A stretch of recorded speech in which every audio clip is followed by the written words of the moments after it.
Chapter 359. The End of the World. Fiora's head was full of question marks. Wasn't this a philosophical concept? Did the universe really have an end? Curiosity killed the cat.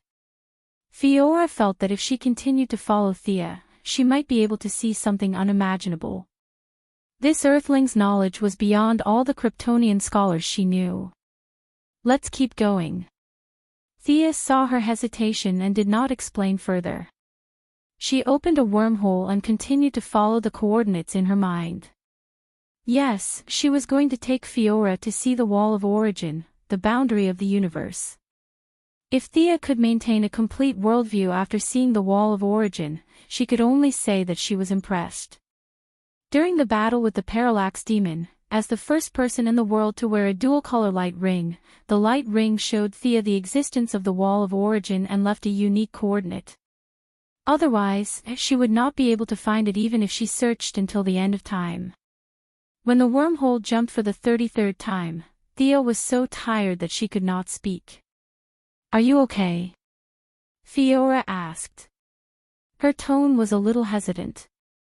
She was not worried about Sia, but she was afraid that if Sia died, she would not be able to return. Fiora did not have much knowledge about space, but she knew that her location was probably beyond the limit of the universe described by the Kryptonian scholars. Kryptonians could survive in the universe, but if something happened to Thea, she would not be able to fly back even if she was exhausted. "We'll be there soon." Thea pretended to be calm, but in fact, she was cursing in her heart. This time, she was a little too arrogant because the journey was much further than she had imagined. She had planned to bring Diana here next time, but now she had to give up. If there was nothing else, she would rather die than come here again. At first, Thea was worried that she would be discovered by Yojia Khan, who was glued to the wall. He was a fierce man who could scare Darkseid into peeing his pants. If he had not insisted on sticking to the Wall of Origin, no one in the entire universe would be able to defeat him. The light rings did not want the air of the emotional spectrum to go up against him. The coordinates they left for Thea were the few places where she would not be discovered. It was as if they were sneaking into the village to shoot at her. "We're here." Thea panted as she spoke. Fiora was not in the mood to care about her anymore. What did she see? There was actually a wall of unknown height in the universe in the void. Fiora couldn't see where the boundary of the wall was even after using her eyesight. All she could see was a mysterious brilliance. All kinds of brilliance reflected each other's brilliance. It was really difficult to use words to describe the wonders here. "This is the world boundary you mentioned." Fiora had to admit that she was stunned. If Krypton hadn't been destroyed, she wouldn't have been able to witness such a scene for the rest of her life. Thea rested for a while before carefully looking at it. It was also her first time here, and she found that it was countless times more sacred and solemn than she had imagined. Even though she was mentally prepared, she still felt incomparably shocked by the vast and distant sense of mystery. Facing Fiora's question, she cleared her throat and said, "This is the universe boundary I mentioned, the end of the world. The ancient scholars called it the Wall of Origin. Outside the wall is the source, and all the answers are there. The source of everything is there. Countless strong people have tried to pass through this wall to find the source, but without exception, they all failed. Those who failed would be stuck on the wall. Currently, there is an unparalleled strong person on the wall. We can't call him by his name directly. You only need to know that even the most powerful evil god in the universe would turn around and flee upon hearing his name. You can imagine how terrifying this place is. Then why did you bring me here?" Fiora couldn't see what the wall had to do with her. "It has nothing to do with you, but it has something to do with me. I'm still very weak now, but I want to go to the other side of the wall to see what the source is. If I can control the source, perhaps I can have the power to change cause and effect, change time, and turn non-existence into existence." Thea said softly. She didn't finish her sentence and hid the second half of her sentence. Perhaps if she could control these powers, she would be able to compete with those existences whose names couldn't be mentioned. Just thinking about it made her excited. Turning something that doesn't exist into something that exists. Fiora muttered in a low voice. That's right. On that day, perhaps Krypton could return to the universe again. Your parents and friends might still be waiting for you to return home like before you were destroyed. Thea didn't know if she had such an ability, but she wanted to draw a big picture first. Anyway, she was determined to reach the peak. If she were to die midway, then there would be nothing left to talk about. But what if she could succeed? What if she could really embark on the path of immortality? At that time, it wouldn't be difficult to restore Krypton. Fiora was completely stunned. She couldn't think of such an ingenious idea even in her dreams. She wanted to ask Thea if she was bragging, but the endless wall in front of her reminded her that Thea was indeed extraordinary. Seeing her hesitation, Thea decided to give her another dose of medicine. Do you know how Krypton was destroyed? Ah. Fiora didn't know why she suddenly asked this question, but she still answered, the core of the planet was destroyed, and the planet exploded. This is what we saw with our own eyes in the Phantom area. What you said is only one of the current mainstream views. Thea didn't give Fiora a chance to interrupt and continued. The Green Lanterns once went to the wreckage of the planet to investigate. There were traces of the advanced artificial intelligence Brainiac's activities at the scene. There were also many alien scientists who asserted that the entropy of Krypton was much higher than normal. This didn't seem like a natural reaction. Many people thought that it was man-made. This is also a view. Anne. Thea told her about 5 to 6 reasons she knew about the destruction of Krypton. Seeing that Fiora was dumbfounded, she continued, do you understand? The genetic technology of Krypton has reached the point where it can threaten some strong people. The destruction of your planet is not simple. I can only say that there must be the answer you want to know and the source behind the wall. Thea reached out her hand. I'm still very weak now, but I really need your help. Fiora was struggling in her heart. The information she received in this quarter of an hour was more than the information she received in the previous 30 years. Did she know nothing? Facing Thea's hand, she was full of hesitation. Pledging loyalty to an outsider was simply unimaginable. But the glory of Krypton was restored, and she was full of expectations. How should she choose? Thea didn't urge her, but just raised her hand and waited for her response. Time passed by, and finally Fiora made up her mind. Her genes determined that she was an adjutant, and she could only be an adjutant. If there was no one to assist her, her life would be meaningless. This was a command that was deeply rooted in the genes, and she couldn't refuse. Okay. I promise you. The two of them shook hands with each other. Sia revealed a satisfied smile. Chapter 360. Thea was very happy that she had successfully subdued Fiora. This time, she did not use magic. Instead, she used facts and reason to convince others. This feeling of accomplishment was really intoxicating. Although Fiora's desire to revive Krypton played a decisive role, the deterrence of the Wall of Origin was also a factor. With the combination of several factors, Thea was able to persuade the Kryptonian adjutant to surrender. It's really not easy. Thea could not help but sigh. This Kryptonian lady was good at fighting and tanking. She was currently the most lacking strength in the small team. The next time they formed a team, there would finally be someone who could stand at the front and tank the monsters. Controlling skills were very powerful, but a team full of control types without any offensive skills would be too awkward. Now that they had found a powerful general, the team's dilemma was finally resolved. Especially this strengthening method, which was safe and pollution-free. As long as she basked in the sun, her strength would increase exponentially. There was no easier way to strengthen than the Kryptonians in the entire universe. As for once Fiora was out of control after strengthening, Thea was not very worried. Kryptonians could strengthen, and her own improvement speed was not slow either. Superman had stayed on Earth for 33 years to reach his current strength. Fiora would not be able to catch up with Thea even after basking in the sun for a year and a half. Coupled with the genetic modification of the Kryptonians, they were more straightforward. Like Superman, Supergirl, and Zod, they were the kind of people who did what they said and did. They were almost simple-minded people. From the perspective of the mind-playing game, 100 Kryptonians were no match for one Earthling. Thea did not stay too long near the Wall of Origin. After recovering a little strength, she began the journey back with Fiora. After a few twists and turns, Fiora heaved a sigh of relief when she saw the traces of a civilized planet again.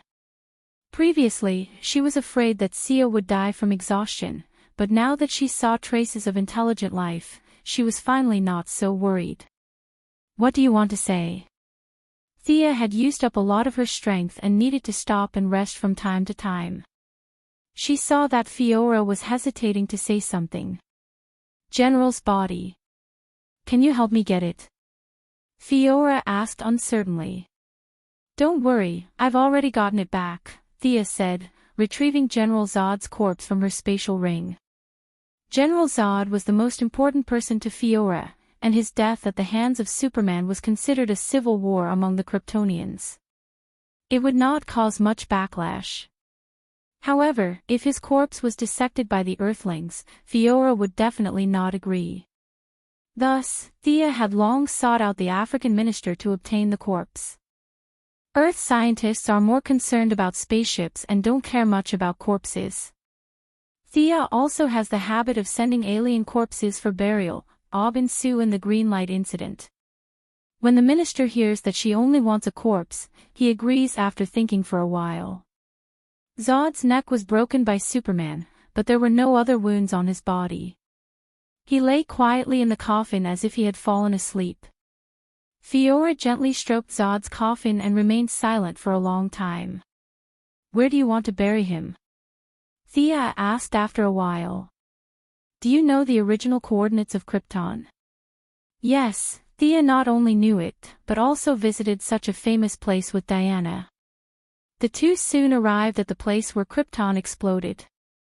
The original planet was long gone, replaced by countless fragments of planets and space junk, which were scattered messily, indicating that there was once a strong civilization here. Thank you. Fiora found the largest fragment of the planet and buried General Zod on this piece of land. Then, she turned back and sincerely thanked Thea. What are you talking about? We are partners in the future. After solving all the problems, she returned to Earth with Fiora and found an empty house in Star City. Take off your helmet. Thea ordered domineeringly. Fiora was dumbfounded. After listening to Thea's explanation, she realized that she was going to be exposed to the sun. Although she was puzzled, she still took off her helmet. Ah! The first time she was exposed to the direct sunlight of the yellow sun, the Kryptonian cells in Fiora's body were activated by the sunlight, and a large amount of information flowed into her brain. Fiora only screamed once before she fainted. She knew it. From the first time she came into contact with the sunlight, it could be seen that Fiora's combat talent was far inferior to Zod's. Although Captain Zod was also dizzy from the sunlight, he was still conscious. He could still walk 2 steps with the help of others. Fiora, on the other hand, directly fainted. The difference was obvious. Sia conjured some tables and chairs, placed her properly, and waited for her to wake up. 2 hours later, Fiora slowly woke up, but his condition couldn't be described with just the word bad. His eyes were blurred, and his voice was wavering. Only when Thea dragged her into a room made of pure lead did Fiora breathe a sigh of relief. What happened to me? Fiora asked weakly. You Kryptonians can increase your strength by absorbing the yellow sun, and there is no upper limit. This is a unique talent in the entire universe, Thea said enviously. Fiora did not have the strength to argue with her. She shook her head and did not want to talk. Ha! She did not know. Thea rubbed her chin and pondered. Finally, she realized that there was something wrong with the sequence. Fiora did not see the battle between Superman and Zod, so she did not realize how strong the Kryptonians were. This was easy. Thea pulled up the video of the battle from the satellite and showed it to Fiora. When she saw Zod flying in the sky and burrowing into the ground, and his eyes were emitting heat rays, Fiora was stunned. She looked back at Thea, who understood the situation and hoped for further explanation. Thea pointed at the screen. This guy in blue tights and red cloak is the Kal-El you are looking for. You have seen him before. He has lived on Earth for 33 years. Now, people on Earth call him Superman because he is so powerful. The one who fought with him is General Zod. He was in the same situation as you are now. He was directly exposed to the yellow sun, and that is why he has such earth-shattering power. You see, this is the real strength of the Kryptonians. As long as the yellow sun is not exhausted, your strength will increase without limit. Do you understand what this means? Thea asked. Fiora shook her head blankly, indicating that she did not know. If there are 1,000 or 100 Kryptonian warriors like you, no other race will survive. After knowing this, do you still think the destruction of Krypton was accidental? Thea asked Fiora seriously. Fiora was speechless. In this short span of a day, she had accepted too many things that she didn't know before. Her brain, which was originally considered sharp, was now a mess. She really didn't have much ability to think. Chapter 361. The Kryptonians' first exposure to sunlight was mainly due to receiving too much information in a short period of time, causing them to faint. After Fiora adapted to the environment and blocked out a large amount of useless information, the only thing left was feeling comfortable. Super senses, heat rays, freezing breath, super strength, speed, endurance, and that incredible super recovery ability. The two occasionally exchanged pointers. Thea had tried to attack Fiora with magic, but she was somewhat speechless because of their super recovery ability. Even if she used magic to control Fiora, it was useless. Warriors like Zod and Fiora, who had conquered countless planets, had strong willpower. Their magic could not be controlled for long, so it was difficult to cause fatal damage to them in this limited time. For example, the Kryptonians were the type of people who had a long HP bar and fast recovery ability. Without kryptonite to weaken them, it was impossible to kill them. Usually, after casting a bunch of spells, the damage received would be offset by their strong recovery ability. When the Kryptonians woke up, they would be fine. If there was no kryptonite in this world, it would not be an exaggeration to say that the Kryptonians were gods walking on the ground. After Fiora adapted to the new strength in her body, Thea took her to Korriga. This is your new subordinate. Thea and Sinistho met again. Both of them looked behind each other at the same time and were a little speechless. Sinistho's first two recruits were all normal people. Perhaps he felt that Thea's previous recruits, such as the dead people and the evil gorillas, were very different and cool. This time, he had also spent a lot of effort to find two subordinates with unique bones to compete with them. But he did not expect Thea to change her style and take the normal route this time. His original intention to compete with her was like a punch to the air. Theo looked at the two subordinates that Sinistho had recruited this time and could not help but sigh. The universe was so big that it was full of strange things. One of them was called sludge, a cell-like creature. Its outer membrane was a corrosive liquid, and its insides contained the corpses of many enemies. Usually, it would lie on the ground in a green mass, but it could barely maintain a human form during battle. The other fellow was even scarier. It was a deadly virus that was usually as small as a speck of dust. According to Sinisto, this was a virus developed by a certain high-tech planet for war. They kept iterating on the virus and finally produced a super virus with intelligence. It was the microbe in front of Thea. It named itself Dispersus. Your new subordinate is a Kryptonian. Are there any survivors after the destruction of Krypton? Sinisto originally thought that Fiora was an Earthling, but the light ring scan gave him a slight shock. He was actually a remnant of an extinct planet. In terms of rarity, he wasn't inferior to his subordinates. There were more and more feelings of fear in the universe, and the collection of yellow energy was also increasing. Sinisto had made a lot of light rings, so he didn't have to live so frugally like before. He threw a yellow ring to Fiora. The Kryptonians' technological weapons are very powerful, but their combat power is not high. I agree to let you join the Legion, but you have to show off your skills to my subordinates, Sinisto said sternly when he saw that the two of them were about to leave. Ha! Thea almost burst out laughing when she heard that. The Kryptonians' combat power is not high. That's because you don't understand the body structure of the Kryptonians. Let Leader Sinisto see the Kryptonians with low combat power. Thea signaled Fiora to show them his strength. Previously, Thea had told Fiora about their current situation of being harmonious on the surface, and Thea had also talked about her ambition to control the Yellow Lantern Legion. Fiora naturally knew what he needed to do. That was to intimidate. Only by suppressing everyone with absolute strength would he be able to take over the army after Sinisto. Thea allowed Fiora to join the Yellow Lantern Legion because the Yellow Lantern Legion had a function that was not very eye-catching: Kryptonian recharge. This function was meaningless to any other race, and only the Kryptonians could use it. What if the Kryptonians couldn't absorb sunlight during battle and their energy was depleted? Ring recharge. What if the kryptonite damaged their combat power and caused them to fall to the bottom? Ring recharge.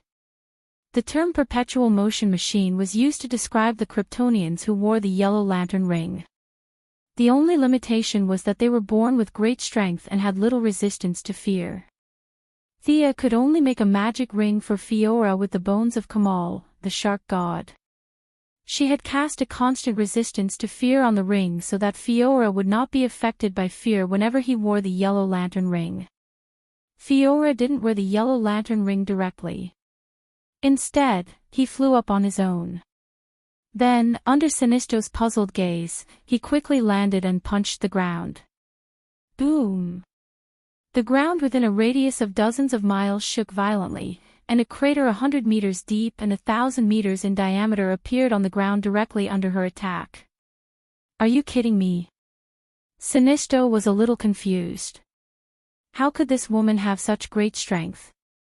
If he hadn't prepared beforehand, he wouldn't have been able to withstand this punch.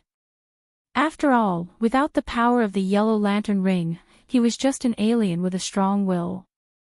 He didn't have any supernatural abilities. He had received Sinisto's order to compete with the newcomers brought by Thea. Now that he saw Fiora's powerful punch, the guy called sludge naturally wriggled backward. As for the super virus, it hid. Thea searched for it with the eye of Horus for a long time before she found that the guy ran faster than sludge. Fiora didn't stop. She flew up into the sky again. Her eyes were scarlet, and the heat rays in her eyes were shot at the mountain not far away. The heat rays hit the mountain with a sizzling sound. When the smoke and dust dispersed, the symbol of the Yellow Lantern Corps was engraved on the mountain. Well, not bad. Thea cheered for her own people loudly. She cast a fluorescent spell, and the symbol on the mountain emitted a yellow light. From afar, it looked like a sacred place. Well, not bad, not bad. Sinisto praised insincerely. After seeing the two of them leave, Korriga heaved a sigh of relief. He was originally determined to rebel, but now he couldn't help but hesitate. To be honest, he was really surprised that an unknown Kryptonian could be so powerful. Could there be a stronger race in the universe? Those people didn't need any emotional energy and could fly in the sky and burrow into the ground with their own strength. Everything now had Green Lantern in front of him. If Green Lantern was killed, the task of maintaining the order of the universe would fall on him. Xianxia was a little hesitant. If 180 Kryptonians like the one just now came, how could he resist? He had seen the performance of his subordinates. They ran very fast. If he relied on them, he wouldn't even know how he died. It seemed that the rebellion would have to be delayed. Xianxia couldn't help but think that he needed a few loyal subordinates. Chapter 362. Thea did not know that Fiora's strong performance had made Xianxia cautious for a while. On the way, she tested Fiora's concretions. The Kryptonian adjutant's imagination was much better than Grud's, but most of her concretions were technological weapons. It could only be said that her own strength was far beyond the ability of the concretions. The light ring only provided her with energy to recover. Relying on the power of emotions to replenish the energy lost in the battle was a fantasy in Fiora's eyes a few days ago. But these days, her worldview was so shattered that she silently accepted this unscientific explanation. When the two returned to Earth, Thea did not arrange a job for her. She just told her to adapt to life on Earth first. Fiora could absorb the yellow sun every day and see her strength growing. She was not dissatisfied with that. But soon, a problem arose. Superman had a supermind. He could learn all the medical books on Earth in 5 minutes and master the knowledge that others learned in 10 years. Fiora was not an omnipotent Superman. The adjutant's genetic modification allowed her to learn a little bit in all aspects. Compared to the Kryptonians of the same race, she was considered to have a strong learning ability. But compared to Superman, who gave birth naturally, there was a big gap. Thea drew a tube of blood from her. The needle was naturally made of kryptonite. In the original spaceship, in order to transform the Earth's climate, it was divided into 2 parts. The kryptonite was sunk in the Indian Ocean. Now, the spaceship did not go anywhere. It crashed in the metropolis. The kryptonite exploded everywhere.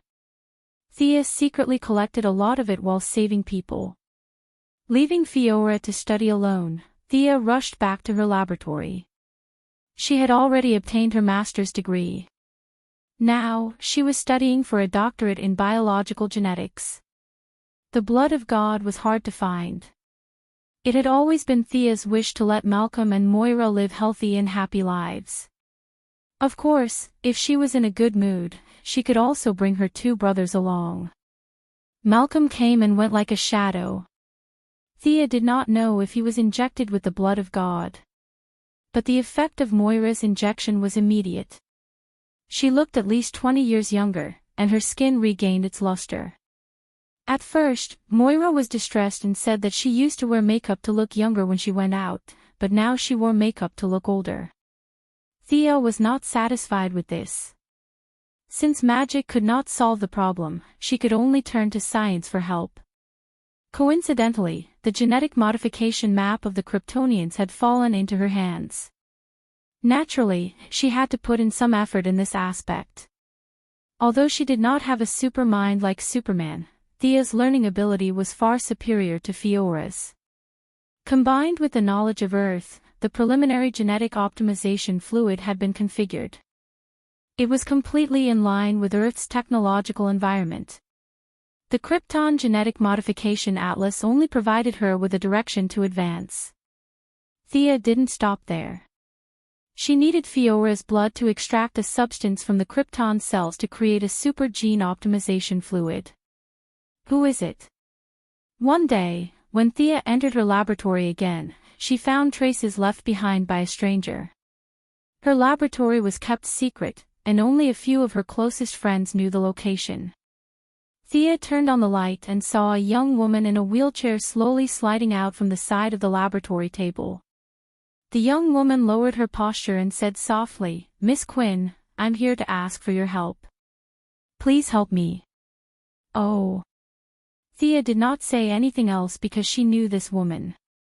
She was Maisie Graves, Luther's secretary and bodyguard.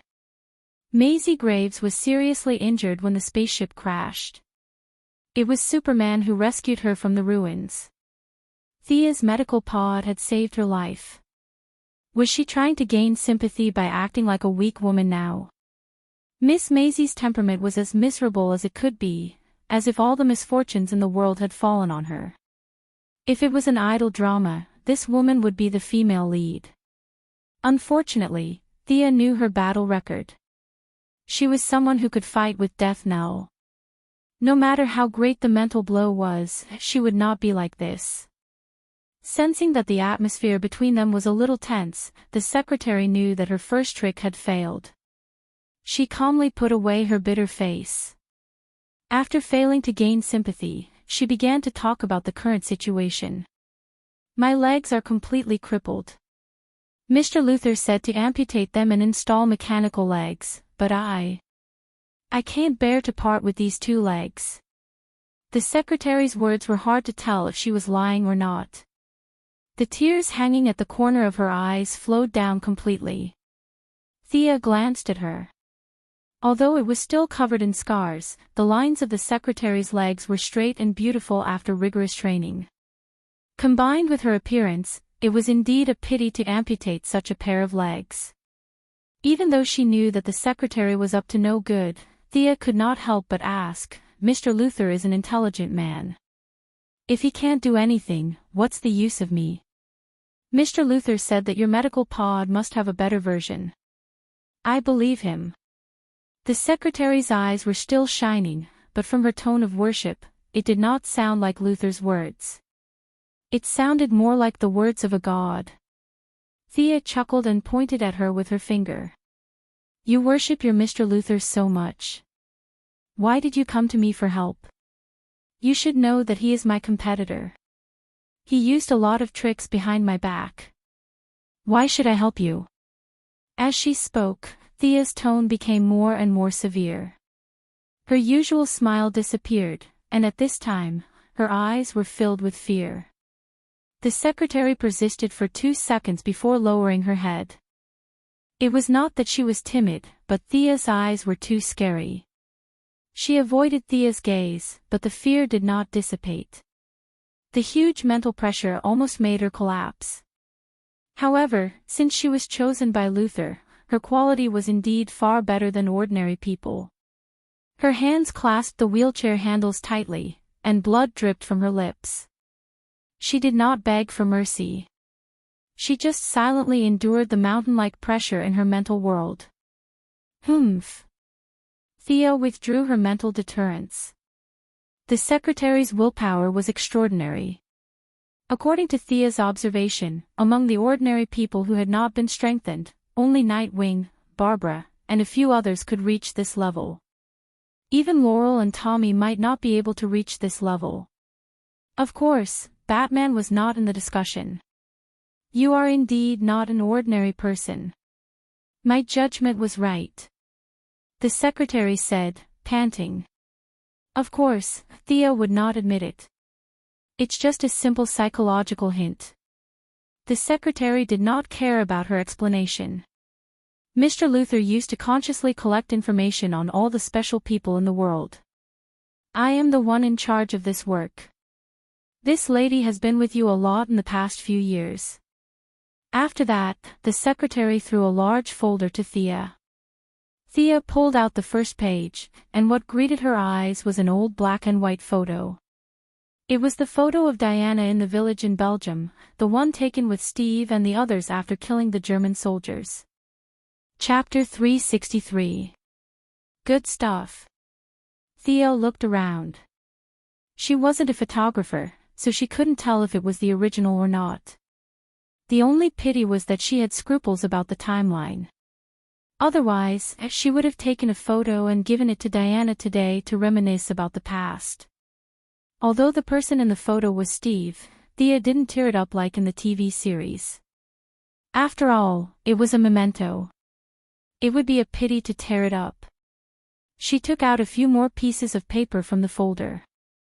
Without exception, they were all shots of Diana in the city. Some were from the front and some were from the side. She also included a lot of records of the citizens that Diana had met. The secretary organized it very carefully. When she spoke, what she said, what her accent was, the climate at the time, the clothes she wore, etc. There were even a few photos of Thea. Although she was very careful, Diana didn't care. Thea didn't want to be like a thief on a date.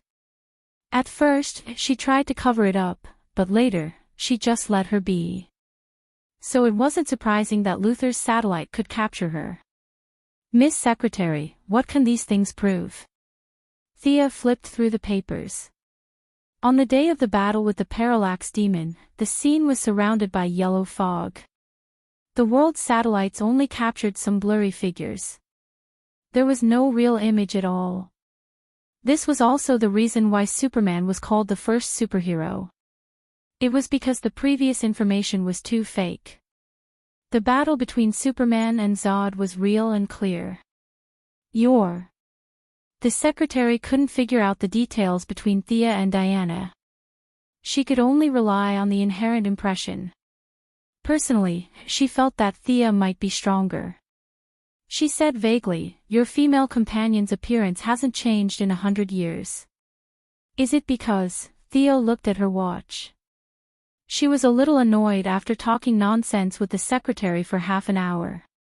"Even if I can cure you, are you sure you can still gain Luther's trust?"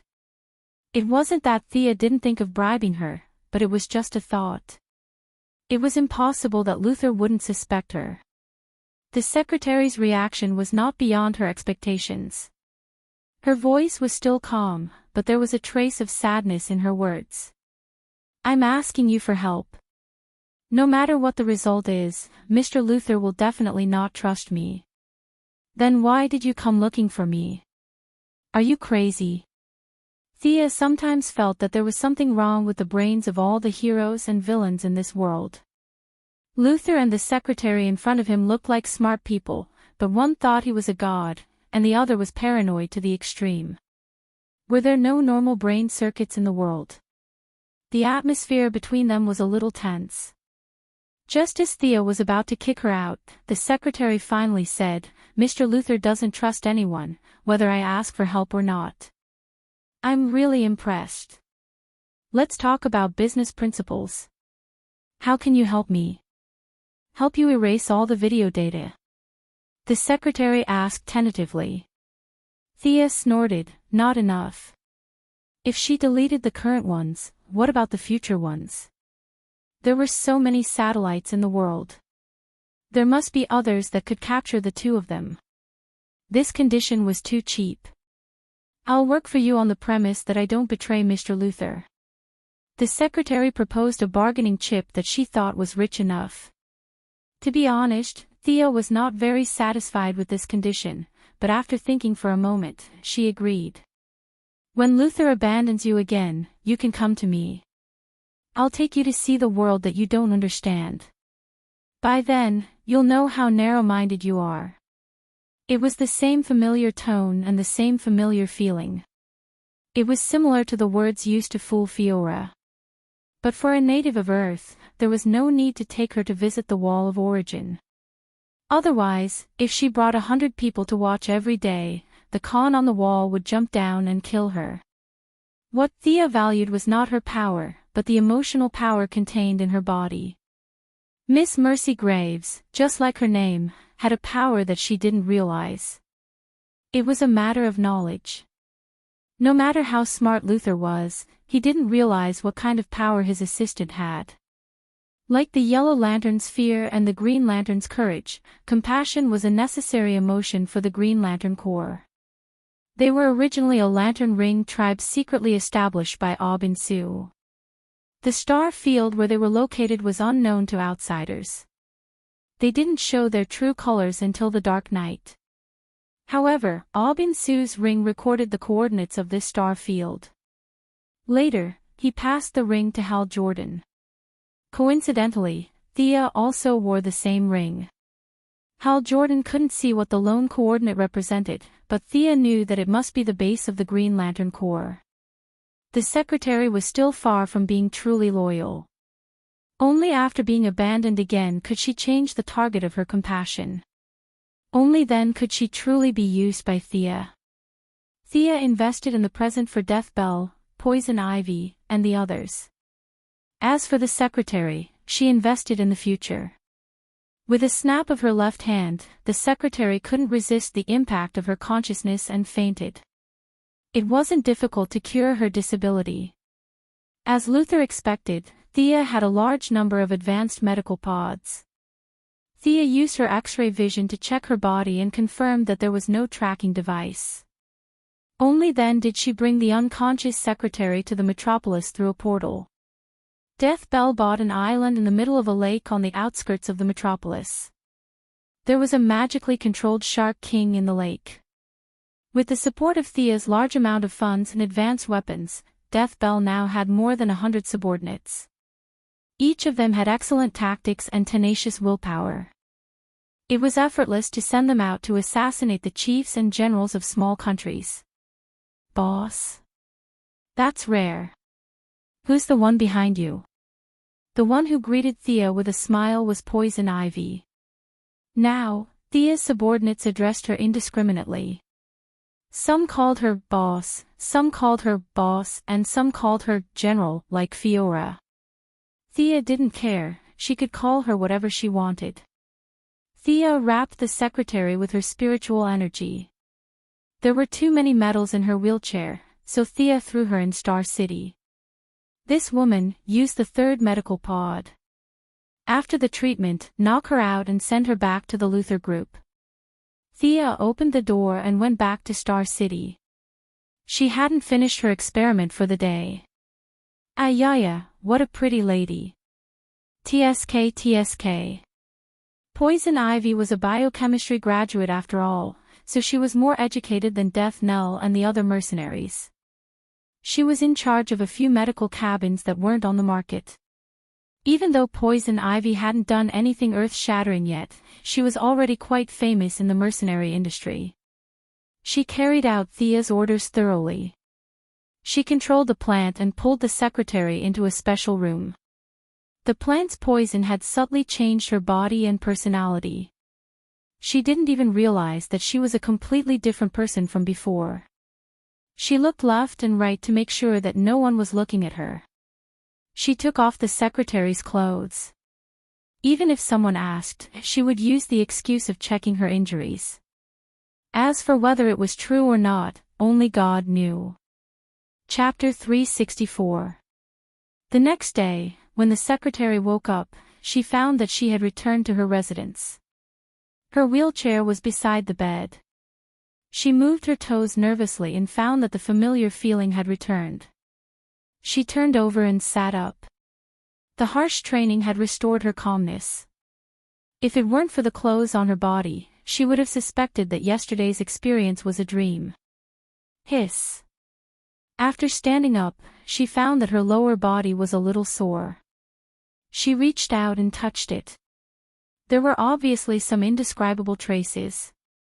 Thinking of the relationship between Thea and Diana, she couldn't help but think more. Although it felt a little strange, she was still very excited that her body had regained the ability to move. She tried to take a few deep breaths to restore her calmness. Only then did she dress up and go to work at the Luther group. Lex Luthor acted as if he didn't see her amputated leg yesterday, but she could walk as usual today. He continued to instruct her to do her work as usual, and then waved his hand to dismiss her. The secretary, who was originally a little excited, felt as if a bucket of cold water had been poured over her head.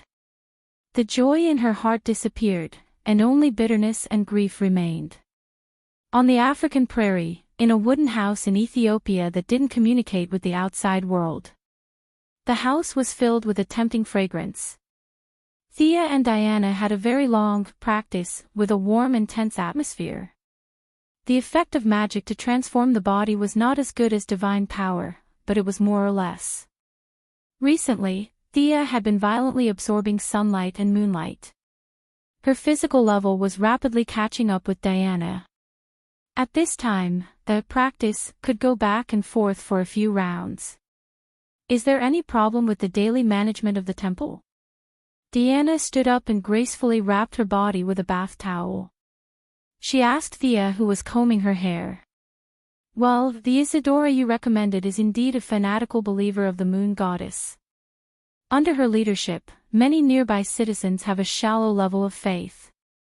I can even absorb the power of faith from the temple. I think the situation with the moon goddess will be much better. Thea was very happy to mention this. Initially, with the addition of the water element to her body, Thea's overall magic power had decreased a little in order to balance the various elements. But with the reconstruction of the Temple of Artemis, the statue that Thea left on Paradise Island had transmitted a lot of faith power to her through some unknown attraction. This power of faith was provided by the Amazon female warriors in the past 100 years. The amount of faith was not much, but it was pure enough. The power of faith had been converted into divine power, and then into magic power, greatly making up for the previous deficiency. Her overall magic power had even increased by a notch. Now, Thea's 5 elemental magic powers were operating more flexibly and naturally. As long as she could find more earth element magic to add to her body, she would be able to form a perfect cycle in her body. Light, darkness, earth, fire, water, and wind elements would circulate. It would be an exaggeration to say that she would have an endless cycle, but her endurance would increase to an unimaginable level. Isadora is a member of Mother's personal guard. She has rich combat skills and is devout in her faith. I think it would be foolproof to have her in charge of the temple. Diana was generous with her praise for the person she recommended. Thea did not speak. At first, the temple was just to attract Diana's attention. Later on, Thea basically did not care about it. Everything was done by Bruce Wayne. He must have worked so hard to return the favor. Looking through the information provided by the secretary, Diana sighed when she saw the old photos. Just as she was about to speak, she sensed something and said sternly, "Someone is coming, and it's very fast." Theo looked outside the door and said softly, "Amanda, how did this guy find this place?" They looked at each other, a little confused. Fortunately, Amanda came quickly and pushed the door open and walked into the wooden house alone. "It's not easy to find you." Amanda's tone was calm, without the slightest hint of panic. She chose to ignore the fact that they were only wrapped in bath towels, their shining long legs, and their flushed faces. "You've been running all over the world. I've mobilized 30 satellites and 2 action simulation analysis teams to find you." "Oh." Thea nodded. She did not want to hide her relationship with Diana from anyone. She knew what she should know and would never know what she should not know. She was just curious about why Amanda was looking for her. "Amanda, we met 3 days ago. I even congratulated you for becoming the leader of the Heaven's Eye Society." The Minister of Defense had just gained a foothold. Amanda had joined the Minister of Defense very quickly. With the help of the last Charm Witch incident, she had finally succeeded in becoming an official. The second in command had become the boss, and the boss had become the second in command. She had swapped positions with Steve Trevor, going from a subordinate to a leader. Thea was a little confused. She should be very busy now. It was not her style to be in such a hurry to block the door. Amanda smiled faintly. "I'm not looking for you. I'm looking for Miss Prince." "Looking for me?" Diana's beautiful eyebrows frowned. In this time and space, she did not have Steve's shackles. She had nothing to do with the Heaven's Eye Society. Why would they look for her? Amanda did not intend to play games with them. 9 hours ago, there was a thief in the Black House. The thief was your friend, the archaeologist Minerva. She stole a dagger of unknown origin. Panther Lady. The name instantly came to Thea's mind. In the original time and space, Panther Lady used Diana's relationship to enter the Black House and stole the Godslayer blade that was possessed by the cheetah god. After that, she used the dagger to stab herself in the chest and became the supervillain Panther Lady. But in this time and space, their relationship was just ordinary. Diana did not have too many entanglements with the Heaven's Eye Society. Panther Lady still stole the Godslayer blade as before. In the later stage, Panther Lady could scratch the running Flash, bite through Superman's skin and infect Superman. All signs showed that this guy was not simply possessed. She might have been directly possessed by the cheetah god. Otherwise, how could an ordinary person be so powerful after being corrupted? This was too exaggerated. The surveillance video shows that she's extremely fast now. We've been tracking her for 5 hours and she disappeared into the crowd. But in the places she passed by, many people were infected and turned into walking corpses under her control. I need your help. Amanda took out her tablet and showed a few photos of the infected. Thea looked at it. Since it involved Diana, she could not ignore it even if she wanted to. This guy was obviously an evil woman who had lost her virginity. Just shoot her to death. She took out the divine longbow from the dimensional ring and turned to ask Amanda, where was she last seen? Amanda was a little puzzled. Why did you take out the bow and arrow? How far away was that person from here? Amanda did not know that Thea had the ability to snipe from a very long distance, but Diana did. She hurriedly pressed Thea's arm. She's not a bad person. We should try to save her. Chapter 365. Thea gritted her teeth. Heroes of justice were too unlikable. They were stubborn. These were all words used to describe them. The principle of not killing had allowed many criminals to escape with their lives. After that, they would break out of prison and continue to do evil. It was a cycle. However, she couldn't ignore Diana's emotions. She could only put away her bow and lead Diana around to let her realize the leopard lady's evil. When the time came, she would shoot her to death with an arrow. Thea was a little depressed as her vacation plan was ruined. She reached out her hand to Amanda. Give me all the information. Whether she's alive or dead, we'll take care of her. Amanda smiled happily. It's best if she's alive. If you catch her alive, I'll return you a huge favor. A huge favor. Thea's eyes rolled twice as she thought quickly. If she wasn't wrong, she was talking about Oliver. Using something she knew as a huge favor made Thea's heart sour. However, Amanda really didn't know that she knew. Overall, she was still very sincere. In the original spacetime, Oliver had mysteriously escaped from Amanda's control in the 5th year before he returned to Star City. Presumably, it was because of this huge favor. On one side was her lover, and on the other was her brother. Even if Thea was 120% unwilling, she had to make this trip. She even had to capture her alive in exchange for Amanda's huge favor. The two of them ignored Amanda. She could go back the way she came. Thea directly opened a portal and rushed to the place where the leopard lady last disappeared. It was a dense forest in Louisiana. They weren't special forces scouts and didn't know how to observe footsteps. However, Thea's eye of Horus could see very far. She hovered in the air and observed with rapt attention. There are a few people over there who are staggering. They seem to be the infected that Amanda mentioned. Thea pointed to the northeast and the two of them quickly flew over. Tell me, where did Minerva go? Diana was also a little depressed. She was pulled to do this during a sparring break. Naturally, she was a little angry. When he saw an infected person, he threw out the truth lasso and asked loudly. Half of the infected's face was covered with bruises, and their eyes were white. The canine teeth in their mouths were obviously longer than those of ordinary humans. They seemed to have sensed the signs of life of the two girls, and they turned their heads. Their movements were obviously very slow, but they accelerated extremely fast.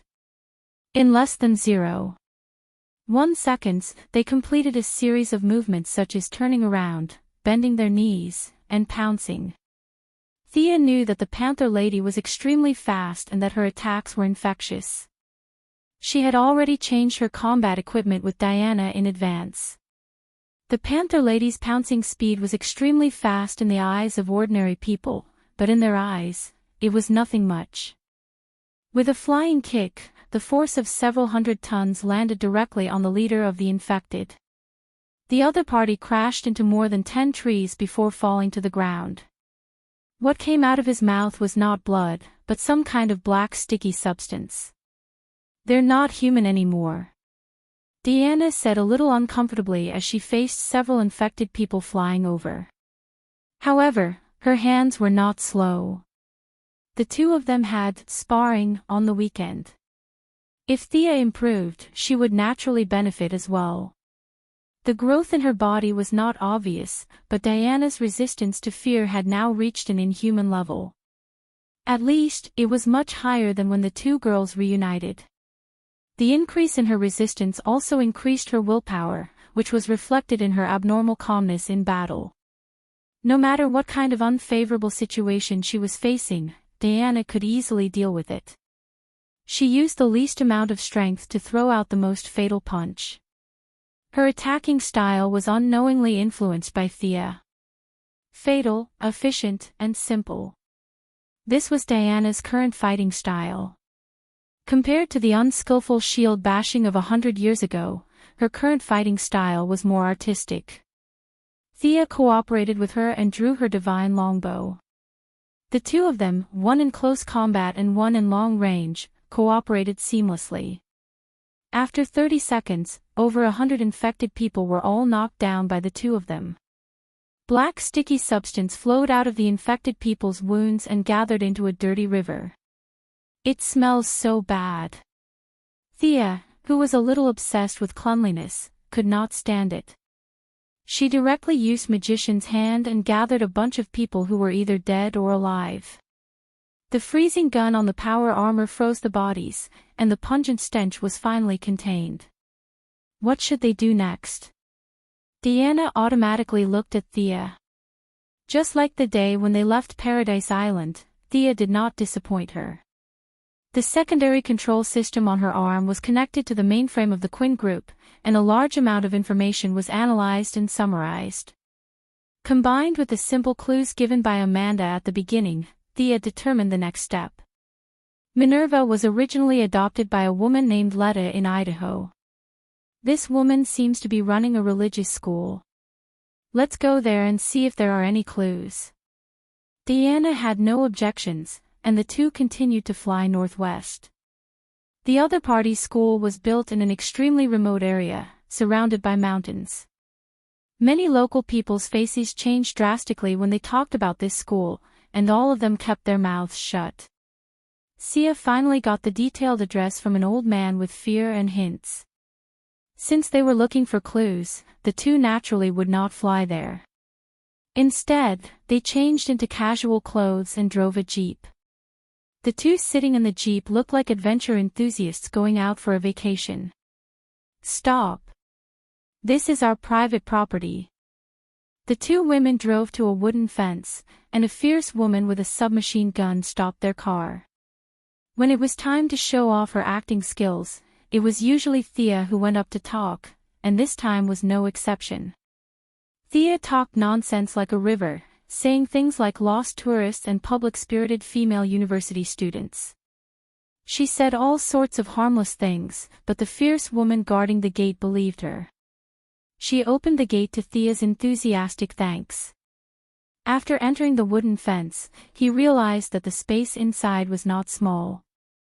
The people who lived here were all women. Some were young, some were old, and some were young. The color of their hair and pupils were all different. The only exception was their clothes. They were all made of rough linen. The children carried baskets, the adult women carried all kinds of tools, and only a few fierce women carried rifles in their hands. Other than the few rifles, Thea did not see any modern equipment. These women lived in the 21st century as if they were in the Middle Ages. However, she did not look at them for long. Thea's eyes were automatically attracted to a statue standing in the square. A young girl with antlers and a bow and arrow. Thea looked at Diana and found that she was also looking at her.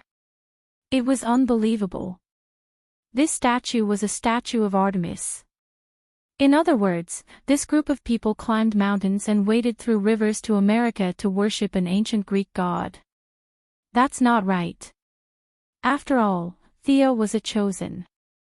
Her perception of the goddess was higher than Diana's. She quickly found the problem. This statue did not have a trace of holy power.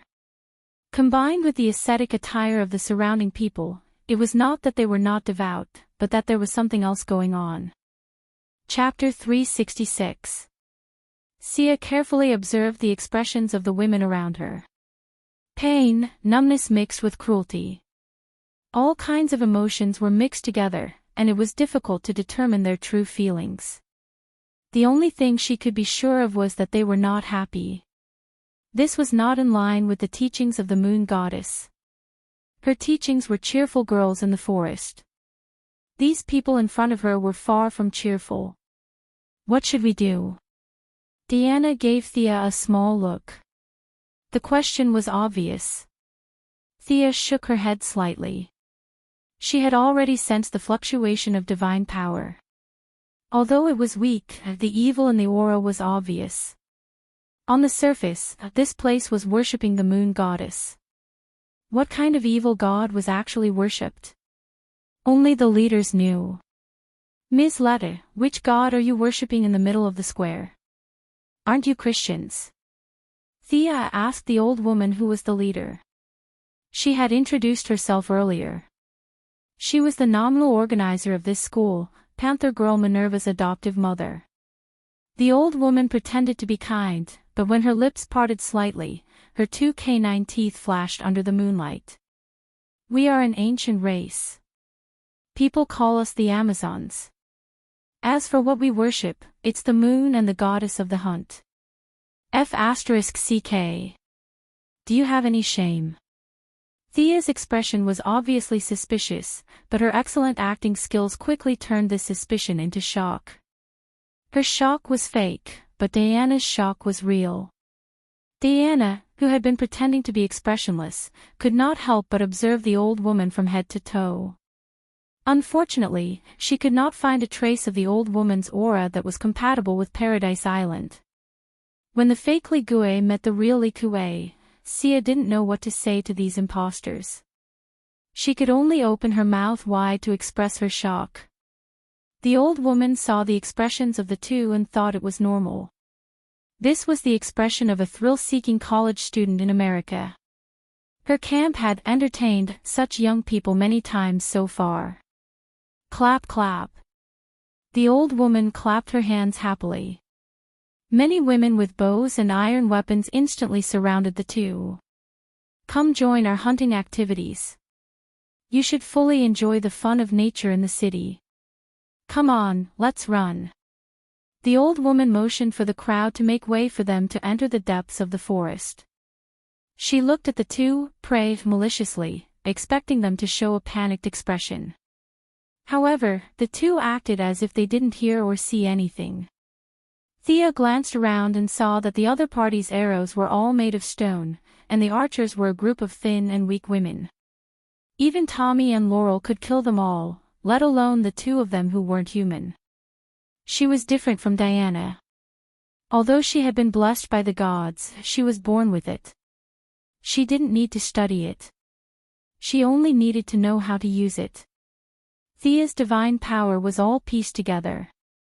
She scraped a little from one person and absorbed a little from another. Her research on divine power could be said to be the best in the world. Although there were some fluctuations of divine power in the campsite, most of it was emitted from this area. None of the women present were qualified to be the host. Thea originally wanted to act like a little white flower to trick the old woman, but she didn't expect the other party to be so anxious. She didn't even say a few words and revealed her fangs. Thea could only give up her initial plan. Since you like to play rough, we'll play with you. The old woman put on the face of a cultist during the day, but found that the other party was not afraid at all. Strange. The young people in the past would have been scared and ran forward trembling. Why weren't the two women afraid? There was a murmur in the air. It was as soft as the wind, but when the words fell into the old woman's ears, it was like thunder. She immediately reacted and ordered, "Attack." Although the women felt that this was different from their usual habits, they still mechanically drew their bows and shot dozens of arrows at the two women. This level of attack was like a joke in the eyes of the two women. Thea raised her left hand, and a small whirlwind appeared around the two women. All the arrows were sucked in. She clenched her left hand, and the whirlwind trembled violently. The arrows that were mixed in the wind were directly shattered. Blasphemers! Kill them! The old woman shouted loudly, and at the same time, she retreated quickly. Thea couldn't let her run away. "Dear, you can ask that guy." Diana had been holding back for a long time. She threw out the lasso of truth and tied the old woman up like a rice dumpling.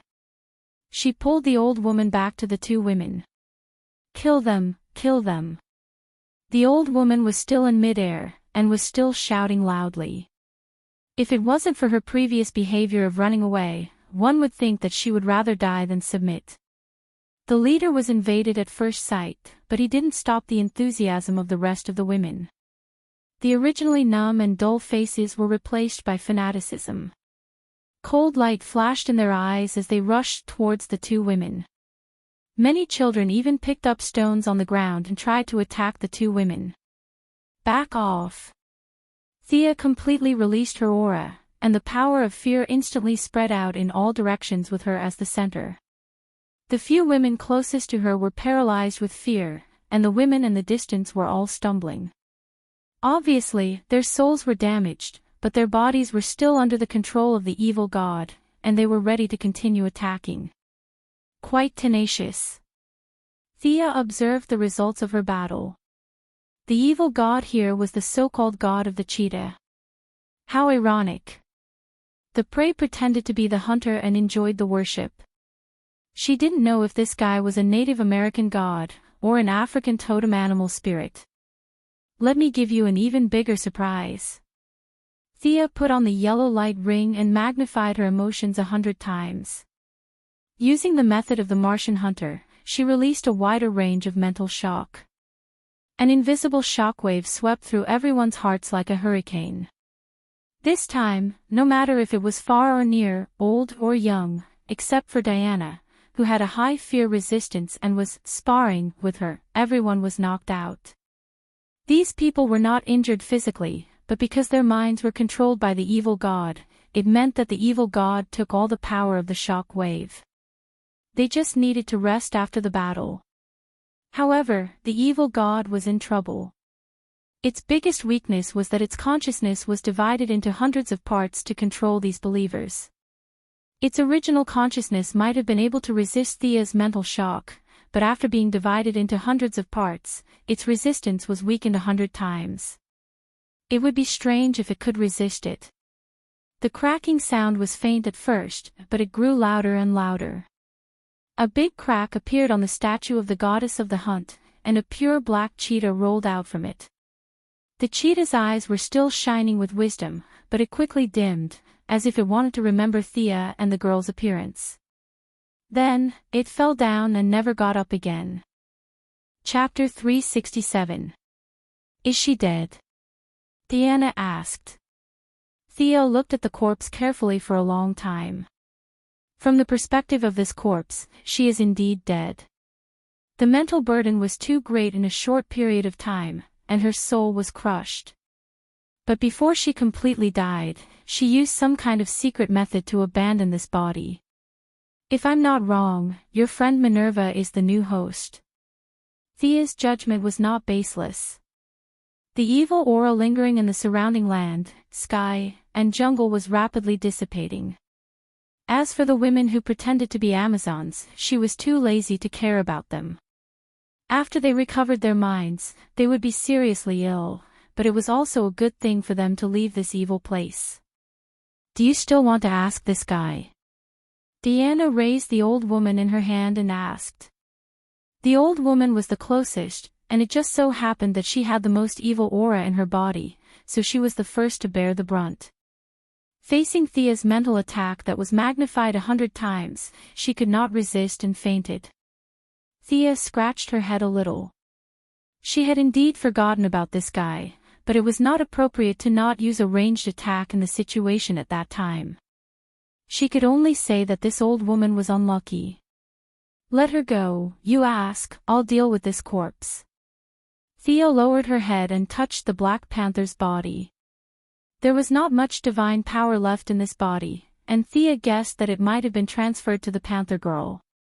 However, this corpse was an out-and-out divine corpse. It was of a slightly higher level than the shark god Kamal that Sia's team of 5 had killed. If they brought it back to make a new set of armor, it would definitely be very effective. Because they did not directly fight, Thea was afraid that the other party was not completely dead. What if the other party faked her death? Or what if she came back to life after a while like those melodramatic TV dramas? She took out an alien cutter, installed a portable power source, and worked on the spot, cutting the panther's body into 8 pieces. The body was scattered like this. If she could still come back to life, Thea would write the word admire for her. Summoning water magic, he washed the dirty water on his hands, and Diana's questioning ended quickly. The old woman said that she was the one who ordered Minerva to steal the Godslayer's sword. Minerva was also under her orders to pierce her chest with the sword and turn into that half-human half-beast monster. However, she did not know Minerva's exact location. She only knew that Minerva headed south. Diana puts away the lasso. The old woman also sees Thea's brutal dismemberment of the leopard's body.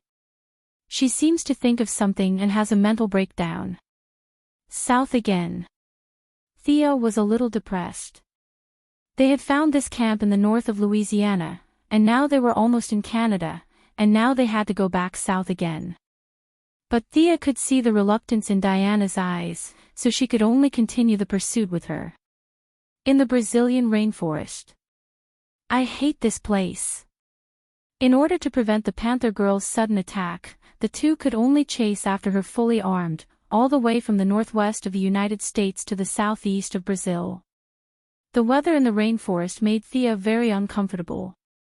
It was hot and humid. The two did not dare to fly in the sky. The trees on the ground were too lush, and they were afraid of losing her. The only good news was that Gideon had finished collecting the data of the other party. Footprints, hair, speed per second, walking characteristics, all were recorded.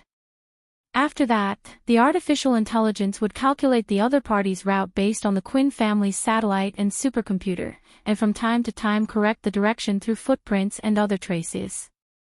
If not for Gideon's calculations, it would be a dream to rely on Thea and Diana to track the Panther girl who had not been to human society and only fled in the jungle. The climate here is too uncomfortable. Diana also felt uncomfortable all over. She was familiar with the climate of the African grasslands and the Mediterranean Sea, but she was not used to the humid climate of the tropical rainforest. Her body seemed to be sweating all the time, but her divine body was far beyond that of a human, so she could not sweat even if she wanted to. While the two were moving, they suddenly noticed something unusual and looked at each other. The traces disappeared. Diana took off her shield, held her sword with one hand, and looked around vigilantly. Thea no longer cared about the consumption of her magic power, and used the Eye of Horus to search for suspicious figures. To the west. Thea shouted, and at the same time, the freeze gun in her arm shot out several frosty air. A golden figure flashed past her eyes, and a 5-centimeter deep hole was cut in the metal armor on her chest that could withstand a nuclear bomb. Thea! Diana hurriedly protected her side and threw out a lasso. Unfortunately, the other party was too fast, and after missing the first attack, she escaped into the forest again, preparing for the next sneak attack. In fact, to deal with this kind of fast guy, flying to a high place and bombarding from above was the most convenient. However, Thea and the others still had to catch the other party, so they had to spend some effort. "You don't want to come out, do you?" The two of them were vigilant for a long time, but the other party was very calm and only silently waited for a good opportunity. Thea and Diana established a telepathic connection, so the two of them could discuss plans at any time during the battle without worrying about the other party's vigilance. Dark magic. Thea gathered all of her magic power and suddenly released it. Thea was the most familiar with this spell, and although its level was low, sometimes low-level spells could be effective. A thick fog shrouded the space within a few miles, and although Thea couldn't see anything, she was the one who released the magic power, so she could more or less sense it. She quickly found the leopard girl hiding in a pile of withered leaves.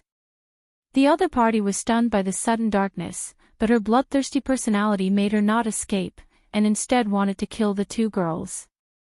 Thea's magic power sensed that the other party was cautiously approaching her. "You bastard! Do you think I'm a pushover? If I don't make you lose a layer of skin this time, I'll take your surname. Close your eyes." Thea instructed Diana in the telepathic connection, and then she estimated that the leopard girl was still 3 meters away from her. The other party stared at her, bent her knees, and was about to attack, but Thea instantly cast another spell, illumination. A bright light shone in the darkness, and the leopard girl was completely unprepared, especially when she was staring at Thea. Her eyes were wide open, afraid that the other party would nimbly dodge her attack.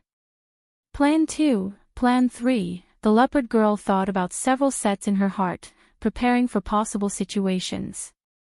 But the premise was that Thea would dodge her attack, otherwise, all of her ideas would be useless. The leopard girl calculated many possibilities, but unfortunately, she missed out on the variety of spells. A low-level spell like illumination, not to mention Thea, even Damien could instantly cast it. The leopard girl didn't expect this possibility, and the strong light was instantly received by her retina. Her pupils shrank, and her eyeball muscles spasmed. The leopard girl reflexively covered her eyes with her hands. Diana cooperated with her very well, holding the shield and slamming it down. At the same time, Thea also kept casting mud spell, royal spell, and dense spider web spell in the trees, with only one purpose, and that was to reduce her speed. Chapter 368. The leopard girl's vision was temporarily blocked. Although the burning sensation on her eyeballs had been affecting her judgment, she still managed to dodge Diana's attack by relying on her beastly intuition. The blind leopard girl didn't know that Thea had thrown a lot of grease spells. When she dodged Diana's pounce, she naturally took a step back. The soles of her feet felt as if she had stepped on a lump of grease, slippery.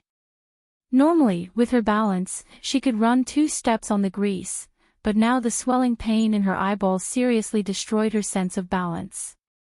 She stumbled to maintain her balance. Diana's sword slashed her shoulder, causing yellow blood to gush out. Thea saw that they had already started fighting, so she put away her dark magic. This was something that Diana had discussed with her in advance. The leopard girl didn't have a deep relationship with her in this spacetime, but they were more or less friends. Diana felt that she had an obligation to help her. However, as the saying goes, one is marked by the company one keeps. The upright Diana was also influenced by Sia to become a little two-faced. Her request was to create a fair battlefield, and Sia completed this task very faithfully. Within a radius of a few miles, Thea released nearly 50 spells related to speed reduction. Later, she was afraid that the leopard girl could still turn the tables, so she took advantage of the fall and added a gravity spell and a speed reduction spell on the leopard girl. She dug 2 deep pits on the leopard girl's path and pulled a few ropes between a few trees at ankle height. She used several tricks to deal with blind people. Even if the leopard girl escaped alive, she would still have a psychological shadow when she thought of today's scene. At this moment, the leopard lady could not see anything. It was as if there was an iron rod stirring in her head. There were sundries under her feet, and her body seemed to be carrying dozens of kilograms of lead. This was the fair duel that Xia had created for her lover. Putting away her dark magic, Thea finally saw the leopard girl's glory. Half-human, half-beast reputation was well-deserved. She had sharp ears and sharp teeth, and the nails on her hands and feet were replaced by sharp claws. Her body seemed to be covered with a layer of yellowish animal skin, full of spots, and a long tail behind her. According to her image, she could be given a savage index of 70 points. The only pity was that her yellow vertical pupils, which were supposed to emit a fierce glint, were currently smearing her overall image. Facing the pouncing Diana, the leopard girl no longer had the time to rub her eyes. Her sore eyeball muscles caused tears to flow down uncontrollably. Diana's current attack rhythm was very strong.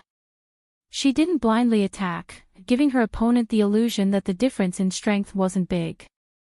The leopard girl, who didn't have much combat experience, was fooled. She knew that there were two enemies nearby. She didn't know what Thea was doing, so she could only desperately attack Diana, trying to create a one-on-one situation.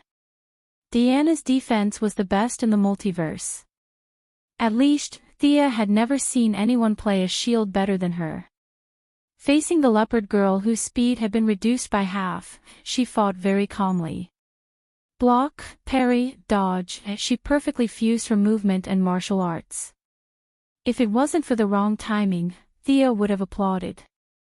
The leopard girl couldn't attack for a long time, and was dragged down by the messy environment around her.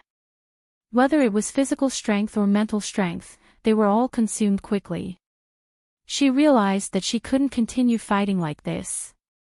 After forcing Diana to retreat with a feint, she didn't care about the direction. She turned 180 degrees and prepared to escape. However, she had only taken 2 steps before she was stuck by something sticky. If she sprinted with all her strength, she would definitely be able to break through the cobweb, but she had only run 2 steps. How could she have the speed? She was an agility type, not a strength type. Her arms swung widely, and with her sharp claws, she forcefully split open the cobweb that stuck to her. But this delay of a second allowed Diana to catch up. Diana, let me go. Aren't we friends? The leopard girl didn't know how many cobwebs there were around her. The big pit on the ground and the tripping ropes made her sick. She didn't want to stay in this broken place for a second longer.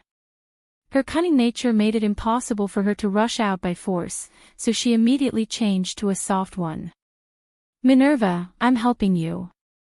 Come back with me and accept the trial. You can't continue to be wrong. Diana said very sincerely. As expected, it's Diana. I think it smells a little like you. I didn't expect to guess right. The leopard girl's nose twitched twice. Is this the true strength you've been hiding? My God said that you're a long-lived species, an existence that's higher than us ordinary people? Isn't that right? Diana fell silent. No matter how she answered this question, it wasn't appropriate. She chose to keep her mouth shut. The one who created this battlefield is your companion, right? He's also a supernatural person, right? I'm so envious. The leopard girl's tone was stern. It didn't sound like envy at all. Instead, it sounded like jealousy, a jealousy that went deep into her bones. Come back with me and redeem your sins. You still have hope. Diana tried to bring the topic back. Hee hee. The leopard girl's smile was incomparably terrifying. She was 30% human and 70% beast.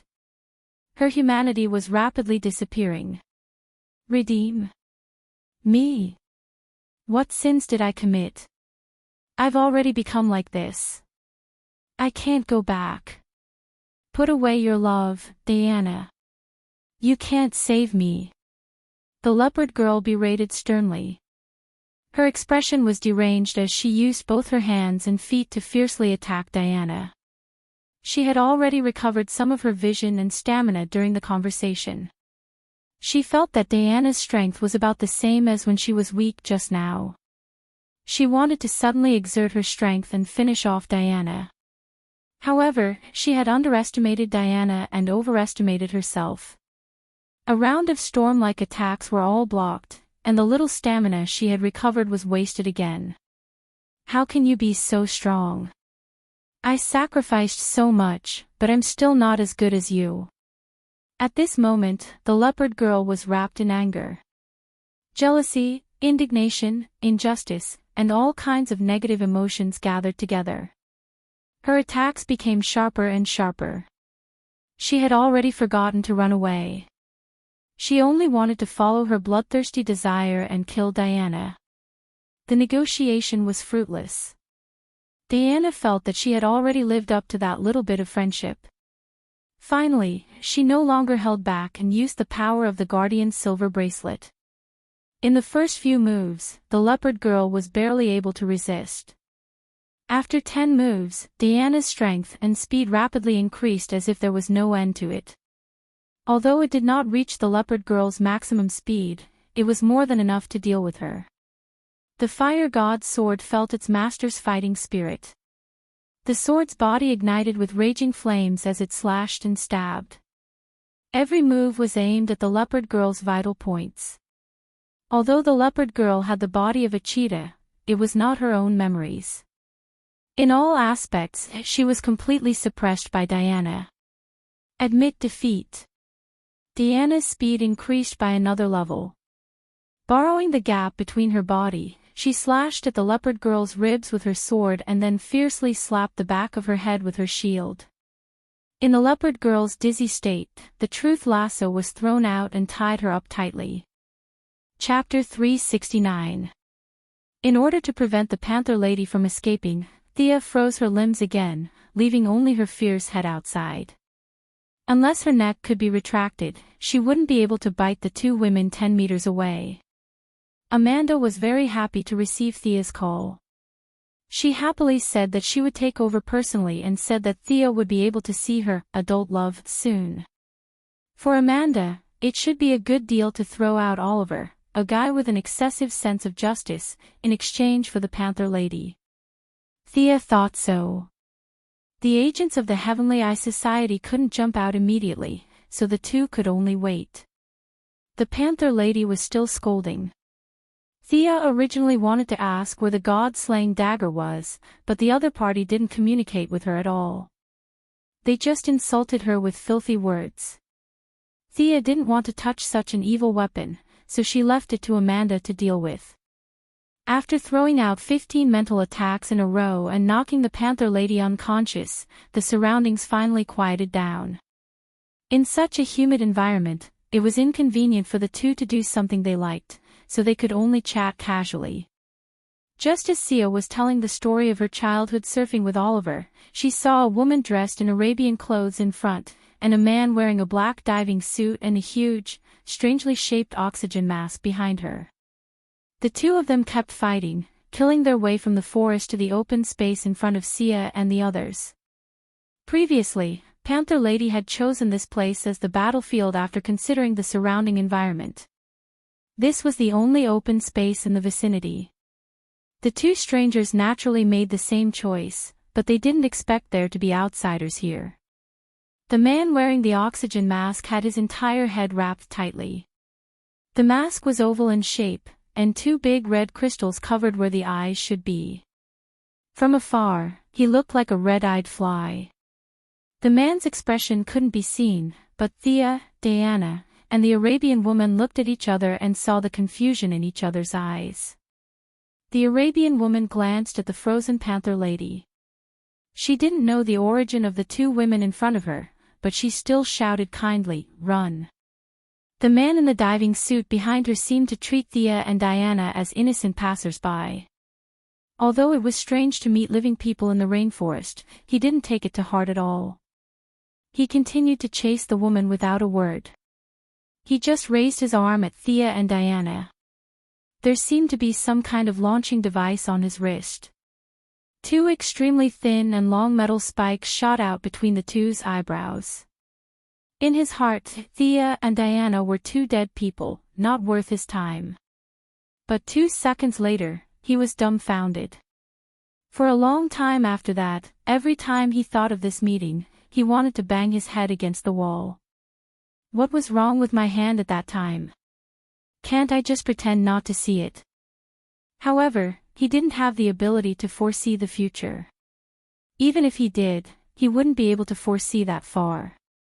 The appearance of the two women was too confusing. If Death Null, who was as big as a mountain, was sitting here, the man in the diving suit might not be so nosy. However, Thea and Diana had changed into casual clothes after the battle. In addition, it was hot and humid here, and they were wearing cooler clothes. They also didn't have any weapons in their hands. No matter how he looked at them, they looked like two harmless vases. Ah! The man in the diving suit ran more than 10 meters away. The screams and the smell of blood that he expected did not appear. He was slower than the Arabian woman, and only then did he see the half-frozen panther lady. Although the panther lady was unconscious, the beastly aura that she exuded was still very eye-catching. Hey! Are you a black manta? I'll return this to you. Thea and Diana played with the steel needle that he shot out for a while. They didn't know what material it was made of. They only saw that it was very sharp. Thea played with it for a while and felt that it was boring. She threw it back. Although she didn't specially practice darts like the Bat family, Thea's long-range attack attribute was almost maxed out. She could play any long-range attack very well, and this steel needle was no exception. The man in the diving suit whose identity was exposed was Sea King Arthur Curry's old enemy, Black Manta. He was a very famous treasure hunter in the underground world. Because Sea King killed his father by mistake, he only had one goal left in life, and that was revenge. Using his years of savings and his excellent mechanical engineering knowledge, Black Manta, an ordinary person without any abilities, created a diving suit and various lethal weapons. He embarked on a lonely path of revenge. In the underground world, he had an outstanding reputation. Usually, he wore a different kind of oxygen mask, and no one had seen his real face. Whether it was on land or in the sea, he usually wore a diving suit with an oxygen mask, so there were many people who knew him. However, at this moment, his identity was exposed by a young and beautiful woman like Thea. He instantly became nervous. Facing the steel needle that was thrown in the opposite direction, he chose to dodge it cautiously. Your strength and speed are beyond that of ordinary people? Is it because of your combat suit? Thea gathered magic on her face, as if she was wearing a hazy mask. After the vibration, her voice was completely different from usual. Esper. Another Esper. Are you also Arthur's companion? Black Manta's voice had obviously been changed. His voice was a little ethereal, but his tone showed that he was not happy. Get out of here. Thea didn't want to care about their trivial matters. She just wanted to quickly hand over the leopard girl and then go back to take a good bath. However, she didn't know if her tone was a little unfriendly, or if she had been in a high position all year round, but she naturally had a condescending tone. This made the sensitive Black Manta a little uncomfortable. He misunderstood her meaning. There was a wave of energy on his mask, and 2 orange lasers shot out from his eyes. F***CK. This idiot doesn't know how to listen. What I meant was for you guys to go somewhere else to fight. How did you interpret it that way? Thea was speechless. Diana took out her shield and easily blocked the lasers. It could even block Doomsday's heat rays. This kind of laser made by human black technology was nothing. This is bad. Seeing that his strongest attack didn't work, Black Manta's heart pounded. He finally realized that these 2 women who were dressed as passers-by were not ordinary people. He wanted to continue chasing the Arabian woman, but how could the warm-hearted Diana let him go? Originally, the two of them were one in front and one behind, so it was difficult to determine who was good and who was evil. Now that Black Manta was so fierce, she didn't hesitate and slashed down with her sword. Black Manta could only take out two long swords and block Diana's Vulcan sword. Clang! A crisp sound entered Thea's ears. She immediately noticed the abnormality. The material of these two long swords was extraordinary. The other party's two swords didn't seem to be made of Earth's existing metal. In the future, Black Manta could use these two swords to fight against the Sea King's divine trident. Now, he could block the Vulcan sword. Considering his profession, it wasn't difficult to analyze that it was most likely a metal found in some underwater ruins. He was intelligent and talented. He would be an outstanding subordinate. However, Thea thought about it and decided to give up. Black Manta was focused on revenge. He didn't care about any price or morals. This was the only meaning of his life. No matter how heaven-defying the hinting technique was, it couldn't change this. Thea could only give up on the idea of recruiting him. Chapter 370. What a waste of such a talent. Theo looked at the Arabian woman who had run 200 meters and realized that her pursuers were not following her. She circled around and came back again. This woman did not know the strength of Thea and Selena, so she took out a scimitar and was ready to help. Thea quickly pulled her back. What a joke. How could an Earthling win against Diana? Black Manta was quite strong and could even be said to be the underwater version of Batman. However, the main premise was that he was prepared, understood the opponent's information, and specially made a bunch of high-tech equipment. This was the secret to his victory. Now, he had no information at all. He wanted to wear a diving suit and defeat Diana, who was wearing a godlike outfit, on land. That was simply a dream. Moreover, Thea did not recognize this Arabian woman at first, but now she finally remembered some things. This woman was one of the first few teammates of the Sea King, Arthur Curry. The six of them formed a team called Alien Tribe. Unfortunately, their team was too weak. 6 espers with 6 divine weapons were defeated by an ordinary person like Black Manta. Thea felt that if she called her subordinates, 6 against 6, it would be easy to wipe them out. Don't worry, my partner is very strong. Thea pulled back the Arabian woman who was about to attack with her scimitar. Black Manta is a famous hunter, Before the Arabian woman could finish her sentence, Diana had an overwhelming advantage. She opened her mouth to say something but could not continue. Diana was far superior to Black Manta in terms of strength, speed, and skills. Her opponent was not a martial arts expert, but an engineer and treasure hunter who was bent on revenge. He was no match for Diana. Lasers, fishing nets, water spikes, all kinds of methods were used. His attacks were effective against the Sea King team, but they were useless against Diana.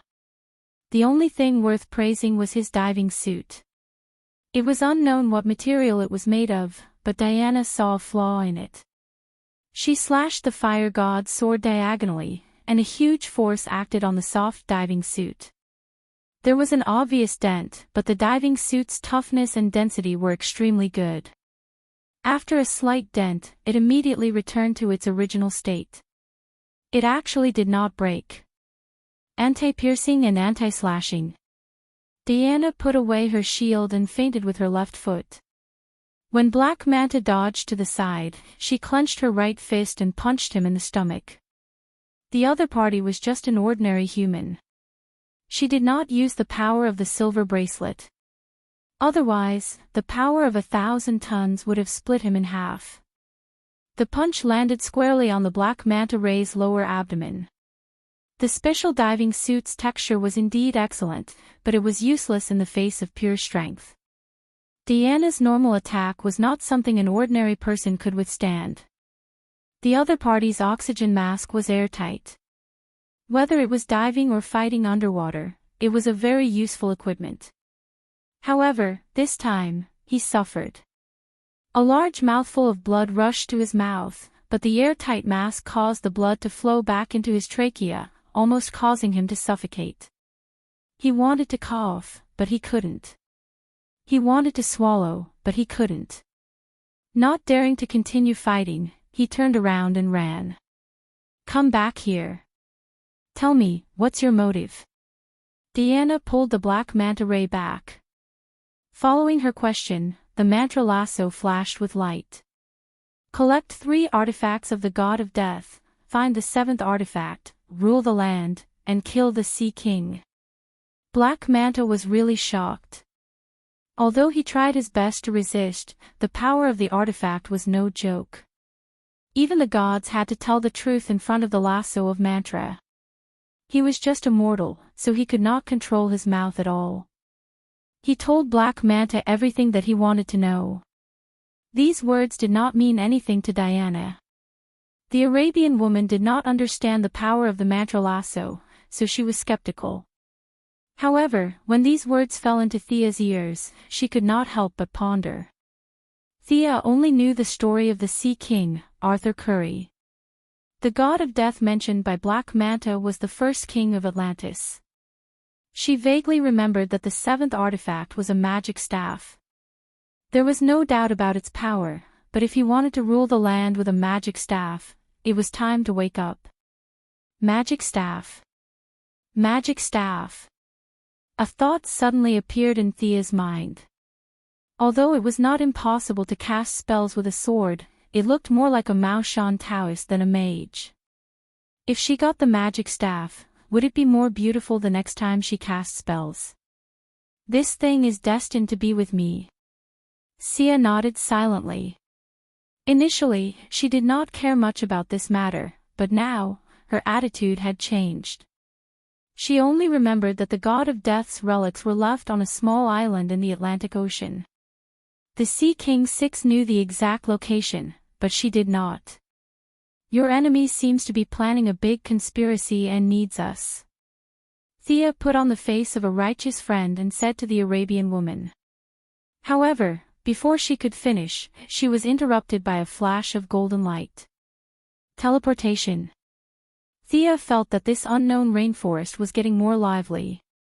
The golden light flashed and a man and 2 women walked out. The man in the lead was bare-chested and wore green pants. He held a golden trident in his hand. Behind him was a red-haired woman in a green tights and a crown. The last to walk out was a woman with brown skin and an anxious expression. Beside her were 2 jaguars. Why is the Sea King here? Although they had never met before, Thea recognized his obvious features. The one with the crown behind him was his wife, Mira. As for the last woman, she was ignored by Thea. If she was not mistaken, she was a member of the Sea King's group of 6. While she was looking at the others, the Sea King and the others were also looking at her. For a moment, everyone was stunned. There were too many people here. Thea had 2 people on her side, the Sea King had 3 people, and the 2 prisoners were the Leopard Lady and Black Manta. The Arabian woman saw her companions and was about to greet them when the Sea King roared and raised his trident. He spat out a lightning bolt as thick as a child's arm at Black Manta.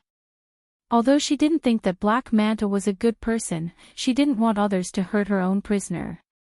Diana raised her eyebrows, clenched her shield in her right hand, and slammed it towards Lightning's direction. The first clash between the 2 divine weapons ended in a draw. Lightning was sent flying and a huge energy beam fell into the rainforest. It destroyed countless trees along the way and disappeared from their sight. Bastard! How dare you stop me? The Sea King's temper was as violent as ever.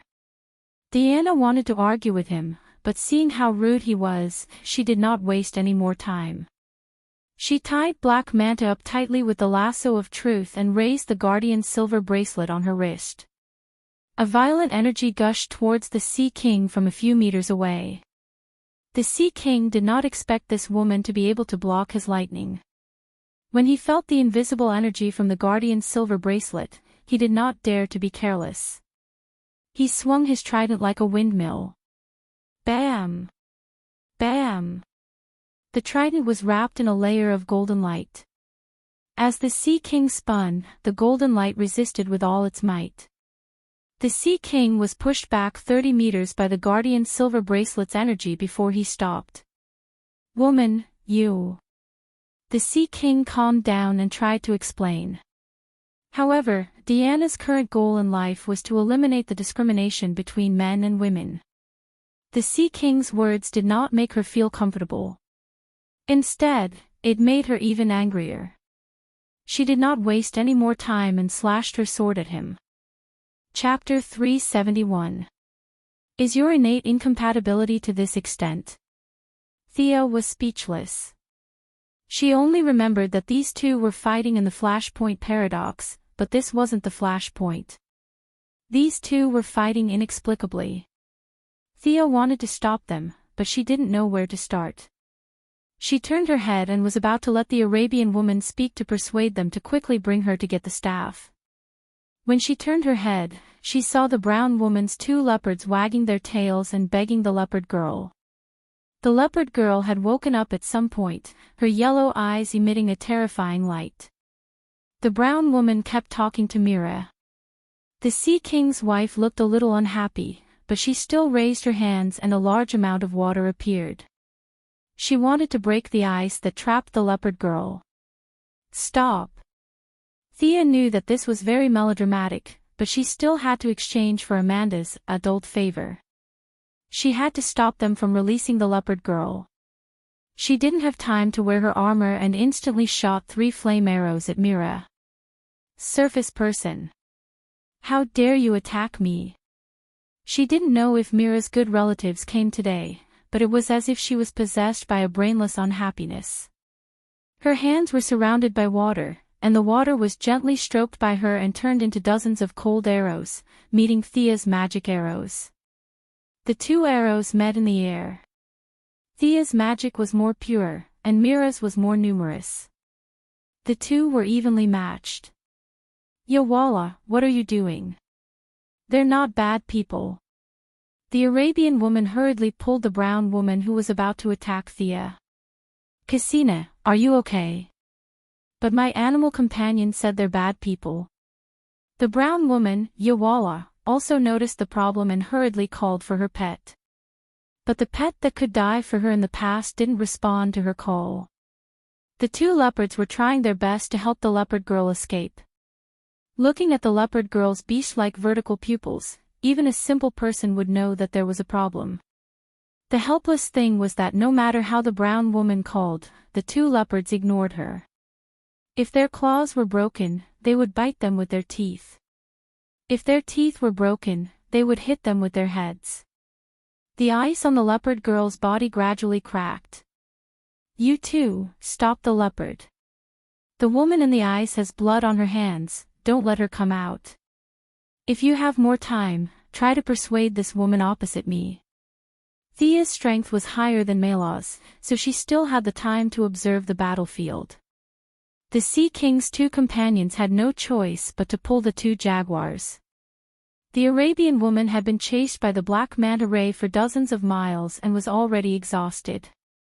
The brown woman, on the other hand, did not dare to be too harsh on her pet. One of them pulled the leopard's tail while the other pulled its leg.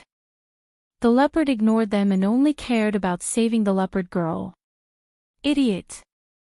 Thea almost spat out a mouthful of blood. On the other side, Mela's eyes were bloodshot. She didn't even listen to Thea's explanation. The icicles, ice arrows, and water arrows didn't stop at all. On the other side, Diana could slightly suppress the Sea King, but she was very determined to protect the black manta ray. She could not break the stalemate in a short time. Help me stall those 2 jaguars. Thea released the moose that was stupidly sleeping in the ring and ordered in a low voice. The moose immediately felt the god of the cheetah in the leopard girl's body, especially when the other party stole the divine power of the moon goddess. This made the moose even more dissatisfied, but it still faithfully carried out Thea's order. As long as the two jaguars came close, it would use its antlers to push them back. Does this friend of yours understand English? Who can persuade her? Thea dealt with Melaw's fierce attacks and was speechless. This couple was really a pair, they were really messing around. The Sea King's two companions hurriedly shouted, trying to stop Melaw. However, the Queen of Atlantis acted as if she didn't hear them and continued to attack Thea fiercely. Needless to say, this must be the doing of the god of the cheetah in the leopard girl's body. The other party's methods were not brilliant, but it was triggered by Melaw's bad temper. It was not without reason that Melaw would be chosen by the angry Red Ring in the future. However, temper and strength were not the same. Even if she performed above her level, she was still inevitably suppressed by Thea. Her ability to control water came from her bloodline. It was definitely very powerful underwater, but on land, it was only a few things. Thea's single water attribute was not as good as her, but Thea's methods were extremely rich. Fireballs offset her ice arrows, wind blades, light spears, shadow arrows, and a large number of control and weakening spells, and threw them out. I'll pull her away, you guys go and persuade the guy with the fork. Thea was afraid that the battle between the two would break the ice on the leopard girl's body, so she took out the light ring and put it on. Dense chains appeared and bound Melaw and flew into the distance. After running out of a certain range, the mind control effect would disappear, and the other party would wake up. Thea calculated well, but she flew a little too fast, and the two women on the ground were one step slower. She did not take the Sea King into account. You dare to hurt my wife. The Sea King saw Thea running away with Melaw tied up, and immediately became anxious. Risking being hit by Diana's sword, the trident in his hand gathered a large amount of lightning, and a wash-basin-sized lightning ball was thrown at Thea. Do you think you're the only one who can use lightning? This stupid couple really made Thea a little angry. She took out the magical longbow, knocked Zeus's lightning arrow, and shot an arrow at the lightning ball below. The lightning ball from the Sea King's trident was white, like a storm brewing in the sea. Thea's lightning arrow was dark blue, as peaceful as the sky, but in this tranquility, there was a fatal danger. Two divine weapons that could emit the power of lightning welcomed the first collision since the day they were created. One was like a roar from the sea, the other was like a divine punishment from the sky. The divine weapon of Atlantis represented the last glory of the lost civilization, firm, tenacious, and unquestionable. Thea's Zeus arrow was also mixed with the god's supreme, great, and invincible spirit. The two different colored lightning finally met, and time seemed to freeze. The first second was calm, as if the previous fierce scene did not exist, but in the next second, the two balls of energy finally exploded violently. Boom! The two balls of energy disappeared, and the sound of the explosion seemed to pierce through the air. The huge energy spread in all directions, and the two women who were about to explain could only lie down on the ground to avoid the shock wave that swept across the rainforest in a radius of 10 miles. This round of collision seemed to be evenly matched, but the Sea King was injured by Diana, and the trident's charging time was too short, so it did not fully exert the power of the divine weapon. Thea was even more hurried to fight. Her lightning magic needed to be mixed with fire, wind, and water elements. The power she shot out was only the power of the arrow, and it was far from her maximum damage limit. Both of them were very unhappy, and at the same time, they gathered energy and prepared for the next round of attack. Although Mela was confused, she still recognized the Sea King. She broke free from the chains and wanted to fight Thea together. Diana naturally could not just stand by and watch, so she stopped Mela. The four of them exchanged opponents, and prepared to fight the second round in confusion. Chapter 372. Diana often sparred with Thea, so she had ample experience in dealing with elemental energy. Mira's ability to control water was only slightly troublesome to her, but not fatal. She blocked the ice arrows and water arrows with her shield and slashed continuously with the Vulcan sword in her hand. Mira could only mobilize a large amount of water elements to form a shield to block the attacks. On the other hand, Thea's battle with the Sea King was not as gentle as theirs. The thunder element had always been unruly and was known to shake the 9 heavens. Energy exploded, and the sound and light effects were dazzling. The battle between the two had reached its climax right from the start. The Sea King was beaten silly by the 2 women, and had long forgotten what he wanted to do. Thea, on the other hand, wanted to see how powerful the Sea King's trident was. The lightning arrows in her hand did not stop, and she shot them one after another. Sometimes, she even condensed her own magic into the lightning arrows to launch a surprise attack on the Sea King. Come down if you dare. The Sea King was in a passive position. He was almost invincible in the water, but his strength on land was reduced by a lot. Most importantly, he could not fly. After being hit by Thea for a long time, the Sea King, who was already angry, could no longer suppress his violent temper.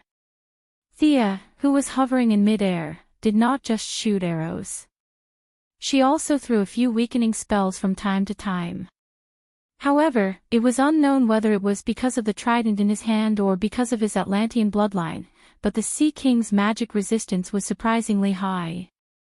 Among the people that Thea had met, only Diana had a higher magic resistance than him. She could resist 9 out of 10 spells, and the remaining spell could only last for a short time. Fear. Simple spells could not take him down, so Thea could only mix emotional energy into her spells. With the help of spells, the power of the lamp was continuously channeled into the Sea King's heart. This time, he could not resist. The death of his father, the supercilious looks of the people around him, the betrayal of his companions, and all kinds of tragic scenes surrounded his mind. Arthur. Seeing that her husband was in danger, Mela finally broke free from the control of the cheetah god. Her eyes regained their clarity. She raised her arm and took Diana's sword head-on with her wrist guard. Then, she flew up and created a large amount of ice to protect her husband. She completely ignored her own safety and looked at Thea and Diana vigilantly. Humph. Since it was a misunderstanding, Thea naturally did not continue to attack. She turned to look at the captive. What she saw infuriated her. Previously, the Black Manta had been tied up by Diana's lasso, but as the battle escalated, Diana had left him in the custody of the Sea King's 2 companions. The Black Manta had taken advantage of their unpreparedness and launched a sudden attack, injuring the Arabian woman. He then snatched the bag from her back and ran into the depths of the forest. The brown woman had to take care of her injured companion and hold back her 2 jaguar pets. Her brain, which was not smart to begin with, was completely muddled. Thea originally wanted to chase after the Black Manta, but the Panther Lady had already escaped. Although there were still a lot of ice on her body, she could barely run. How dare you run? Thea took out a lightning arrow and shot it. At the same time, she called for Diana to chase after her. The Sea King and Mela, who realized that they had made a mistake, saw that their companion was not in mortal danger and also helped to block them. Although the Panther Lady was powerful, her previous injuries were not light. She could not beat any of the 4 people now. In less than 3 kilometers, she was surrounded, beaten up, and captured again. This time, they did not dare to let their guard down. Perhaps the Panther Lady was not a threat, but the cheetah god in her body was indeed troublesome. Especially the other party's method of silently bewitching people's minds, it made them a little annoyed. Fortunately, there was still science to solve things that magic could not solve. Thea asked the elk to go back to sleep. Then, she picked out a few pieces of metal from the space ring. These pieces of metal were specially made by Batman to prevent the mind control of the Martian hunter. The composition was unknown, and the origin was unknown. It was a proper black technology product. Damien took it from his father in order to study the relationship between science and magic. Thea modified it into a headband on the spot and put it on the panther lady's head. From afar, it looked like the hoop spell, but the other party's mental fluctuations could not be emitted. After tying up the panther lady tightly, Thea got up and greeted them. The brown woman, Walla, apologized to Thea first. Her jaguar was the first to be bewitched. The two leopards were very pitiful now that they were out of control. They also lowered their heads cooperatively and whimpered, begging for forgiveness. Thea now had a special love for animals. She had come into contact with a lot of elk, gorilla, shark, and unicorn. She touched the big heads of the two leopards and felt that they were very nice. She wondered if she should ask Walla later if there were any little leopards so that she could take one back and play with it. The two leopards' claws were broken, their teeth were missing, and their bodies were dirty. Thea threw out 2 cleansing spells, and their bodies were recovering at a speed visible to the naked eye. The Arabian woman, Cassina, next to her, covered her shoulder that had been pierced by the black manta ray. She looked very pitiful. Thea thought about it and also threw a healing spell at her. The two sides exchanged their names. Thea said her real name. She thought that she would receive some exclamations like, "So it's you," and other exclamations, but these people's reactions surprised her. They were either hermits, savages, or simply Atlanteans. They had never heard of Thea's name. The slightly depressed Thea ran to the side to tease the two leopards. The two leopards were healed by her and their intimacy with her greatly improved. If it were not for their deeper ties with Walla, they would most likely have gone back to Star City with her. The rest of the people were not in the mood. The Arabian woman told them that she had been chased by the black manta ray all the way. She was quite happy that her nemesis was captured by 2 passers-by. She did not expect that after a melodramatic battle, the duck in her hand flew away. Not only did the duck fly away, but it also injured her and stole one of the god of death's divine weapons, the golden seal. This lady's divine weapon. The Arabian woman pointed at Diana. The black manta ray told the truth. He wanted to get 3 divine weapons, activate the mark of the tomb, and find the 7th divine weapon of the god of death. The Arabian woman, Cassina, told them everything she knew. "I want to gather my companions and deal with the black manta ray together," the Sea King declared enthusiastically. Mira looked at him lovingly. Thea pursed her lips. "You have a few mutants with a bunch of divine weapons. You want to besiege an ordinary person, but you're shouting so righteously. Do you have any shame? Do you need our help?" Thea did not say anything. Diana, who had a strong sense of justice, spoke up. "We don't need your help, Greek." Mira looked at Diana cautiously. Her husband had too many women around him. Cassina and Walla claimed that they were her husband's companions, but she had never heard him mention them.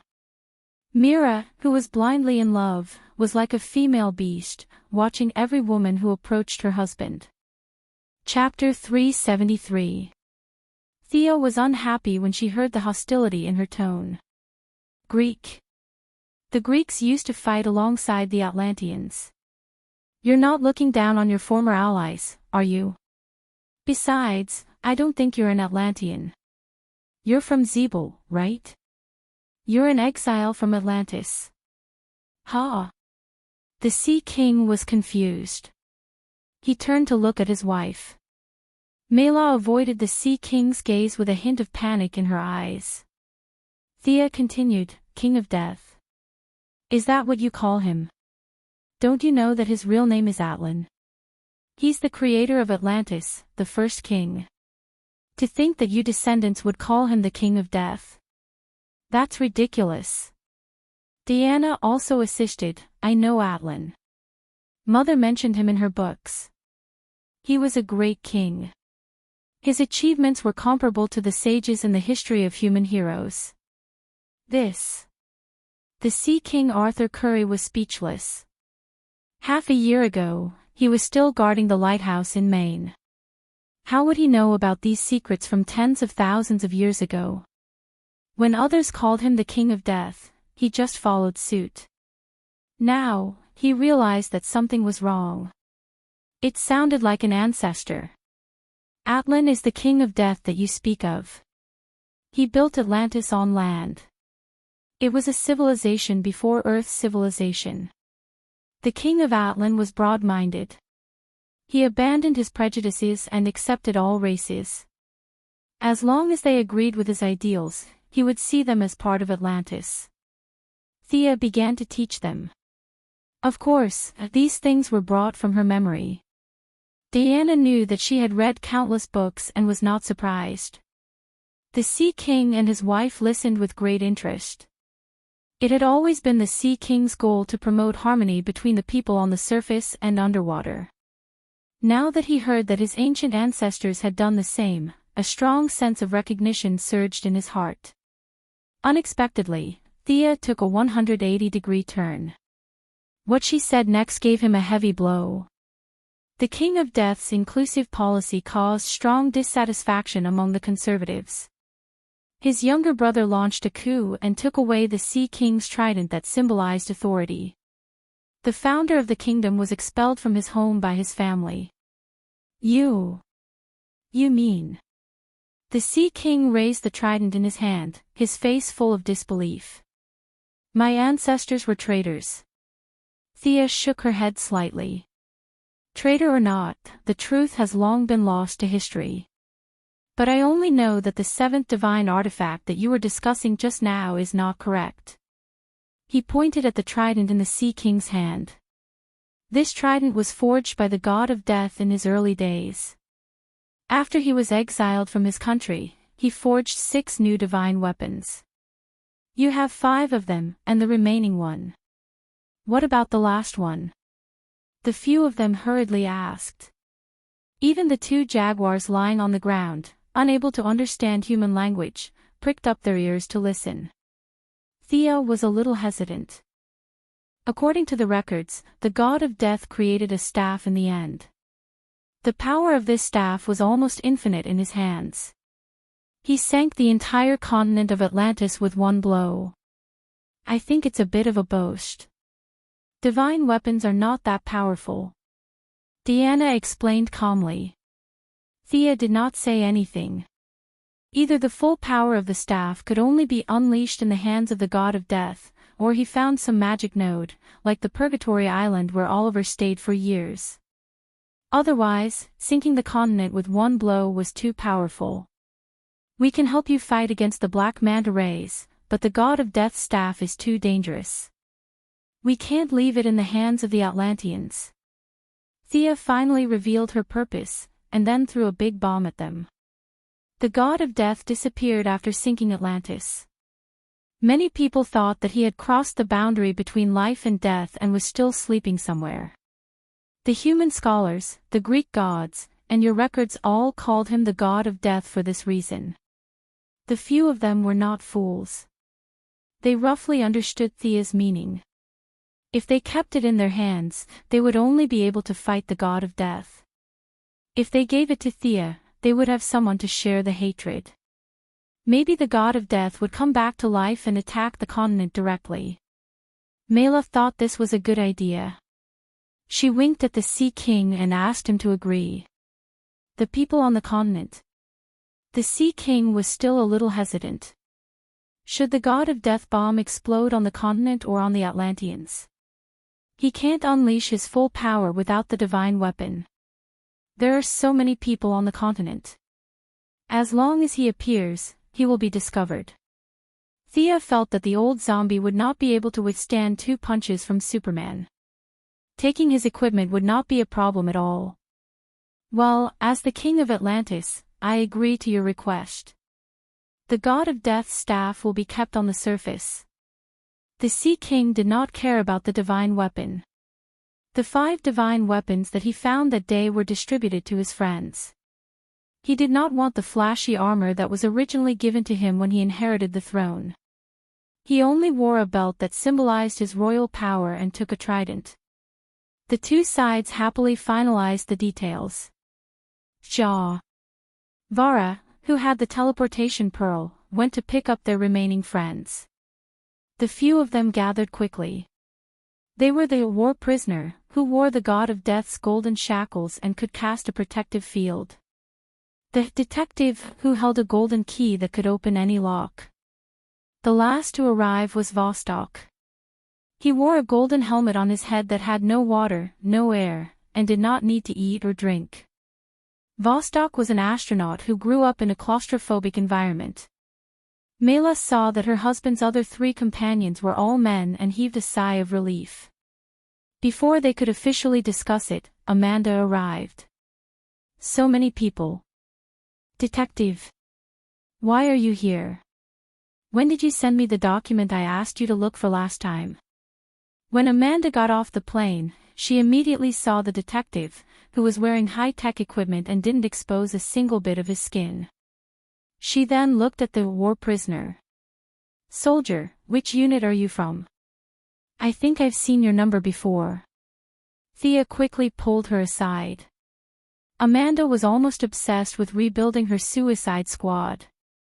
She did not need the Panther Girl for obvious reasons. However, Thea had to warn her that the Panther Girl's strength was not something that could be easily manipulated by the likes of the Clown Girl. On the other side, the Sea King also called the detective to the side and asked what Amanda did. The great detective maintained close contact with many organizations all over the world. As for the famous Amanda, he naturally had many dealings with her. He was a little puzzled as to how the Sea King had gotten involved with Amanda, but he didn't hide anything from his good friend and told him everything he knew. A member of the government, the Heaven's Eye Society. Although the Sea King had lived on the ground for many years, he had always been uninformed. He did not know anything about the higher-ups. How do you know that young woman? The detective used his chin to point at Thea, who was talking to Amanda. The Sea King could only tell him about the muddled fight between the two groups of people. Chapter 374. After the Sea King finished speaking, he noticed that the detective was deep in thought. Why, is she famous among the humans? I don't have any impression of her. The detective glanced at him. He was speechless at his friend's dullness. Thea had already taken off her mask. How could the detective, who had been active in intelligence gathering, not recognize her? She's a super rich person. I've collected a lot of information about her. If you didn't mention it, I wouldn't have thought that she's a superpower user. How's her combat power? The Sea King was embarrassed when he heard this question. He was facing the fear shock head-on. If Mela hadn't used a large ice wall to keep him awake, he would have been talking nonsense. Now, in front of his old friend, he couldn't say that he was almost beaten to the ground and called for his father. He could only say vaguely, about the same as me. The detective couldn't help but size him up. The Sea King was flustered by his stare, so he changed the topic.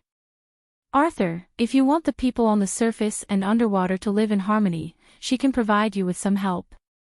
In recent years, she's been making a lot of big moves. The government and the military are behind all of them, the Sea King nodded. It was still too early to say anything. Both the people on the surface and underwater were not ready to accept each other. He still needed to observe before he could make a decision. Not far away, Thea and Amanda had also completed the handover. A few fully armed soldiers carried the Panther Girl, who was tied up like a dumpling, onto the plane. Whatever happened after that would have nothing to do with Thea. If they wanted to ask her for help again, they would have to pay a new price. After Amanda left, the Sea King gave everyone a brief introduction. Next, they would study how to deal with the black manta rays. It's too wet here. Can we talk on my plane? I don't feel safe walking on the ground. The detective interrupted the Sea King. Everyone looked around. The originally deserted tropical rainforest was now a mess after Thea and the Sea King's lightning clash. Ditches were everywhere, and many trees were smoking. A large number of birds and insects were leaving the area in groups. No matter how one looked at it, it was a very messy place. Their small team's meeting place had always been the detective's plane, which was called the living room.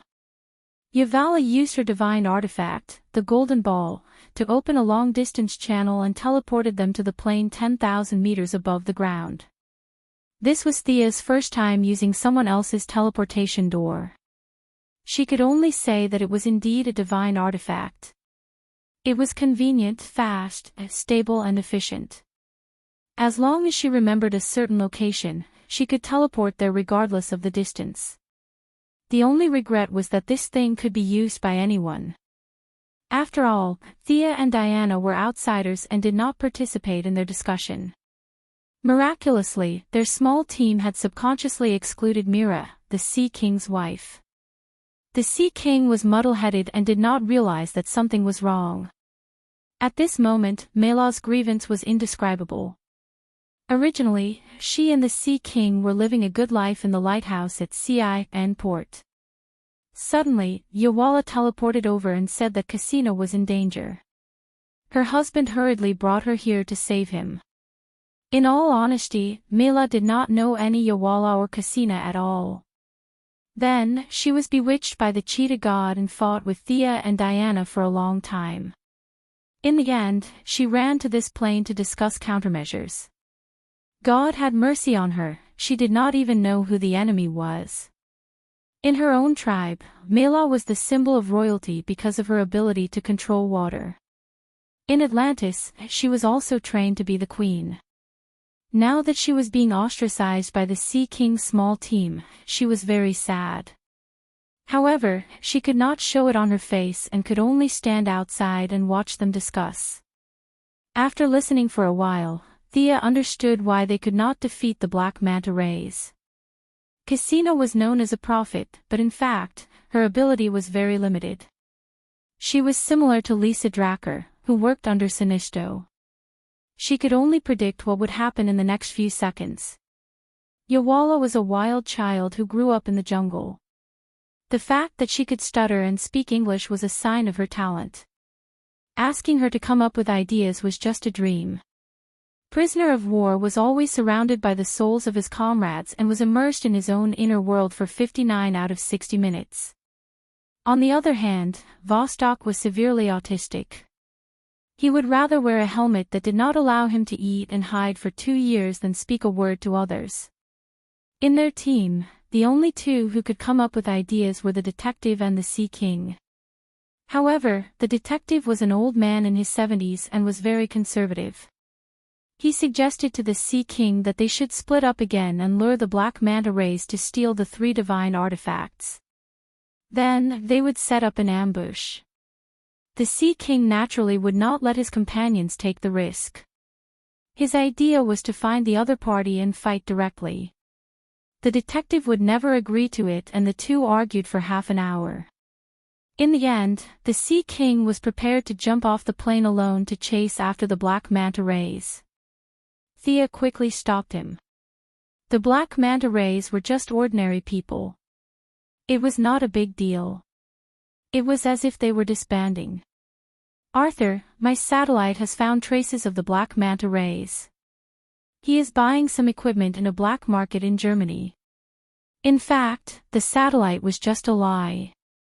It was a report from Death Knell's eyes and ears in the black market all over the world.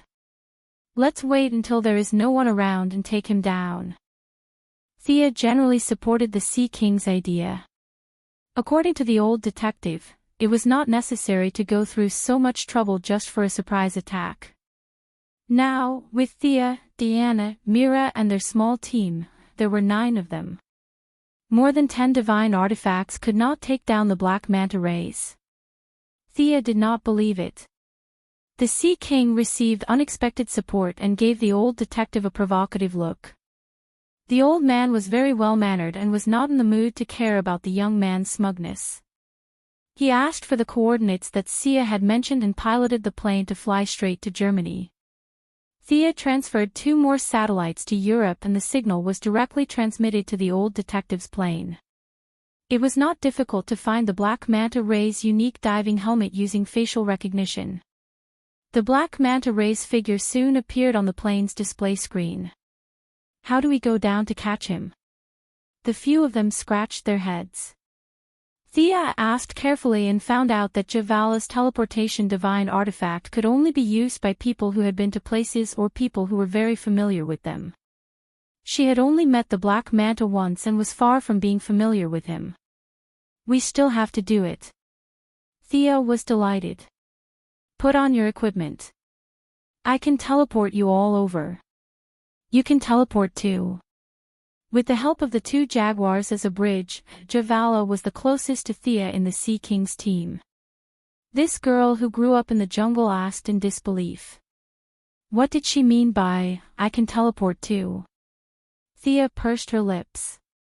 That was the function of the divine artifact. This was my own knowledge. It was not the same thing. She nodded casually, indicating that she could teleport too. She opened the Eye of Horus and observed the Black Manta Rays 10,000 meters below, looking for the best opportunity to attack. Chapter 375. It could be seen that Black Manta's body had not fully recovered. He was still a little wobbly when he walked. Although Diana did not use her full strength in that punch, and most of the impact of the punch was absorbed by his waterproof suit, the remaining force was not something an ordinary person like him could handle. He had escaped from the rainforest with his life on the line, and his injuries had worsened. He had injected some recovery potions, but the effects were not great. Theo looked around carefully. The enemy seemed to be defenseless, but under Horus' gaze, there were many people in diving suits around them.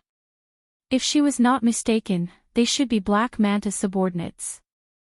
He might have sensed that the Sea King and his party had a teleportation artifact, so he was vigilantly setting up an ambush around them. As the Sea King's archenemy, Black Manta knew his enemy very well. If it were not for Thea and Diana, the Sea King would have rushed into his encirclement. Everyone. Thea spoke to attract their attention. The enemy has set up an ambush around us. Their ambush is like this. Thea used her magic to draw a sketch in the air, marking out the few hidden enemies. Other than Black Manta, there are a total of 15 enemies. 8 in the east will belong to the 2 of us, and 7 in the west will belong to the 5 of you. Arthur, you and your wife, go and capture Black Manta. Prepare your equipment. I will open the teleportation door in a minute. Remember, go through it as fast as you can. Don't hesitate. Sia was really tired of their brainless fighting style. Just like how she instructed her subordinates in her own company, she assigned the specific tasks to each of them. The few of them had no objections to the mission, and the Sea King also felt that it was appropriate for the couple to deal with their old enemies.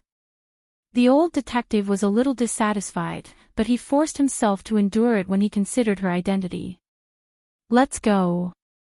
Seeing that they were ready, Thea opened a dark blue teleportation door as fast as she could, and stepped in first.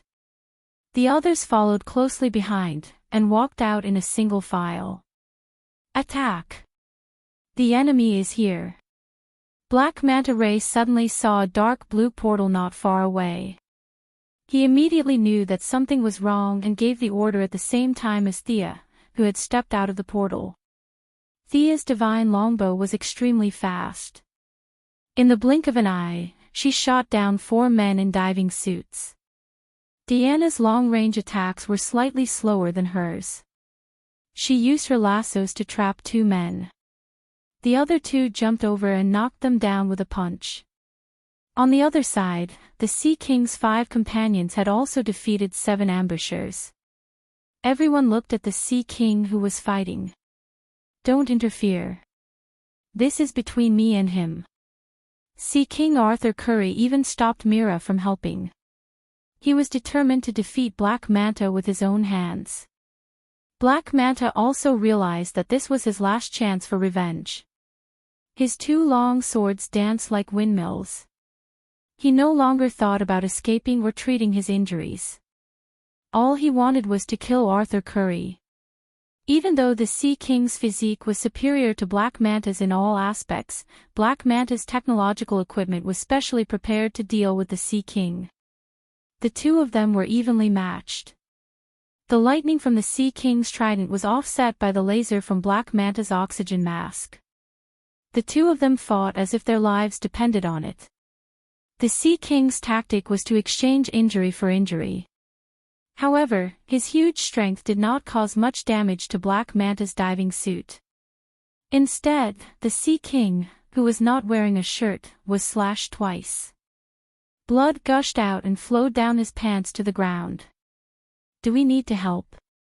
Diana asked. Thea shook her head. The Sea King and Black Manta had a grudge against each other. This was their own problem. It was not appropriate for outsiders to interfere. Black Manta was greedy.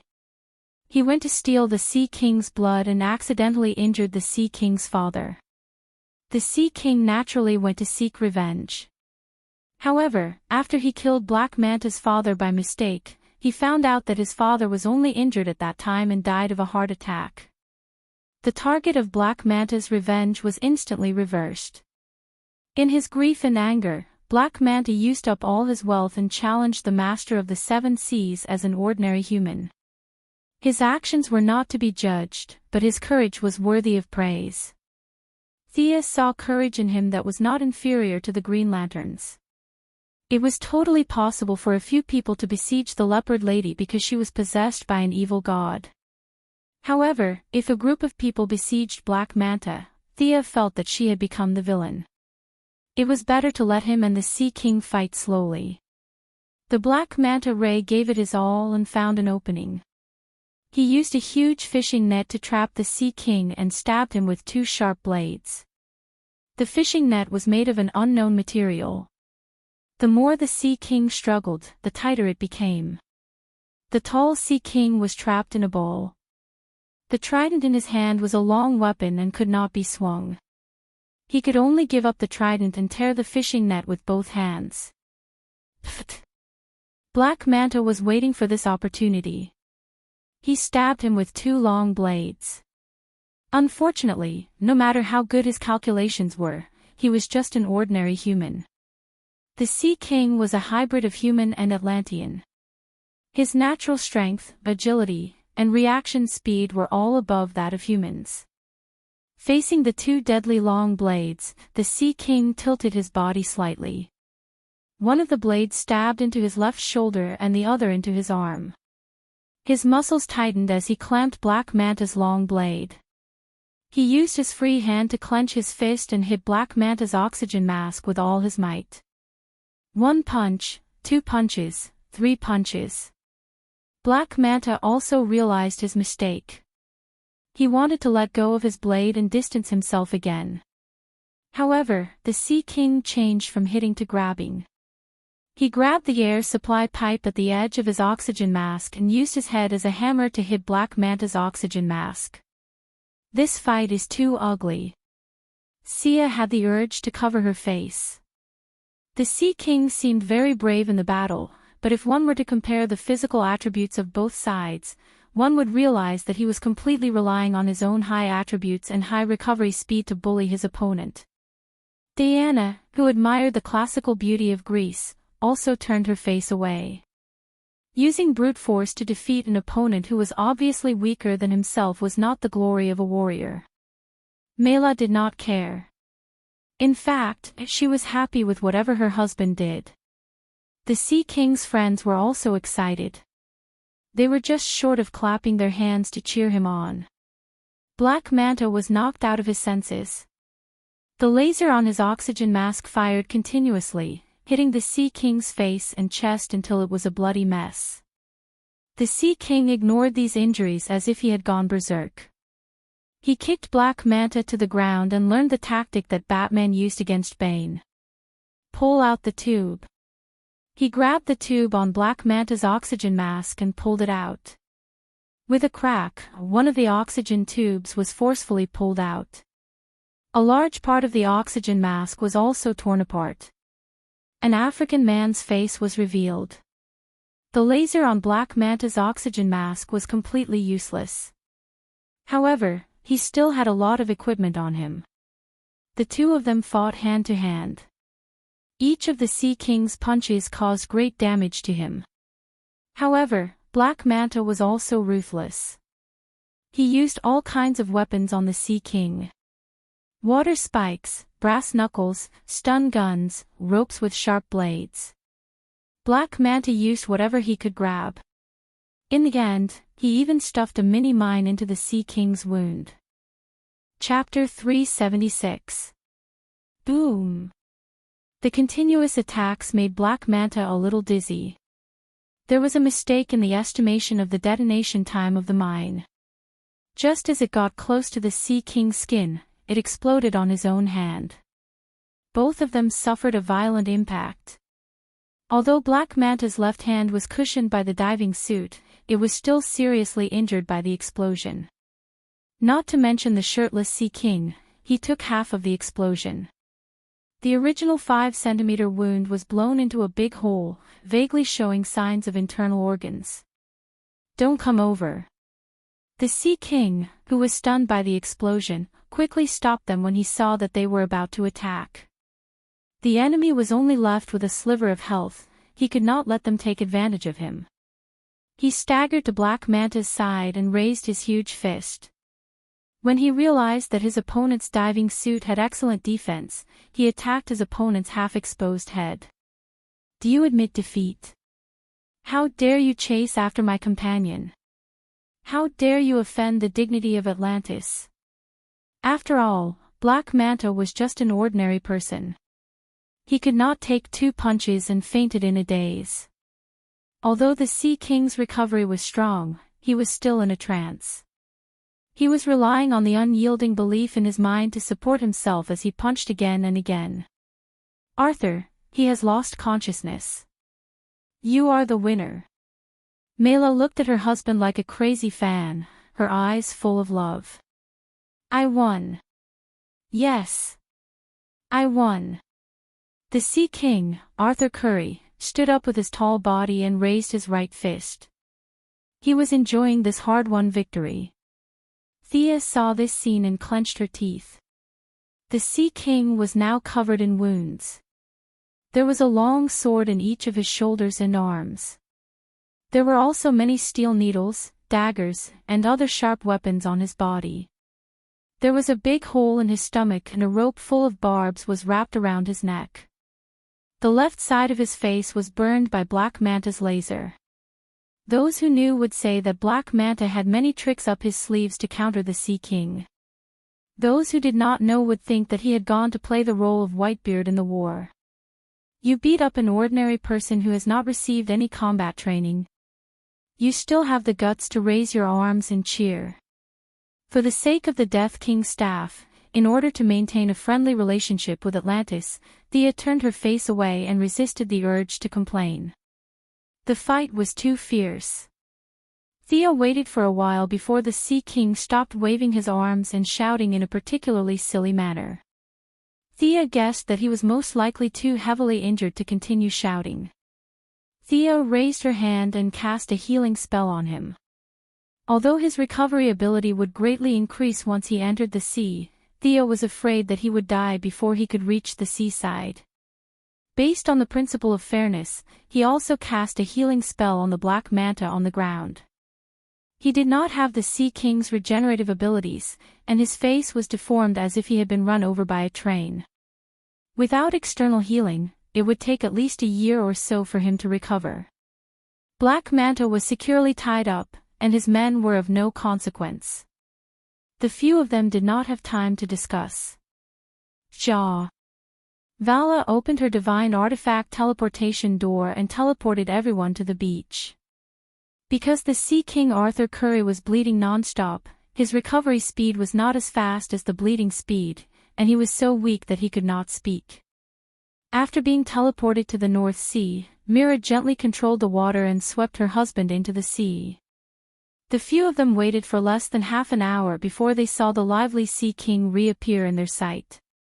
This guy's regenerative ability in the sea was really fast. Thea could not help but think that if they fought this guy, they would have to leave the water source. Otherwise, his regenerative ability was almost on par with the Kryptonians, and no one could beat him in the water. Arthur, do you want me to hand this guy over to the Heaven's Eye Society or do you want to take him away? Thea saw that the Sea King had almost recovered and asked. This. The Sea King, who had recovered from his injuries, regained his composure. Looking at Black Manta, who was beaten up badly by him, he felt a little guilty. He had killed his father and beaten him up.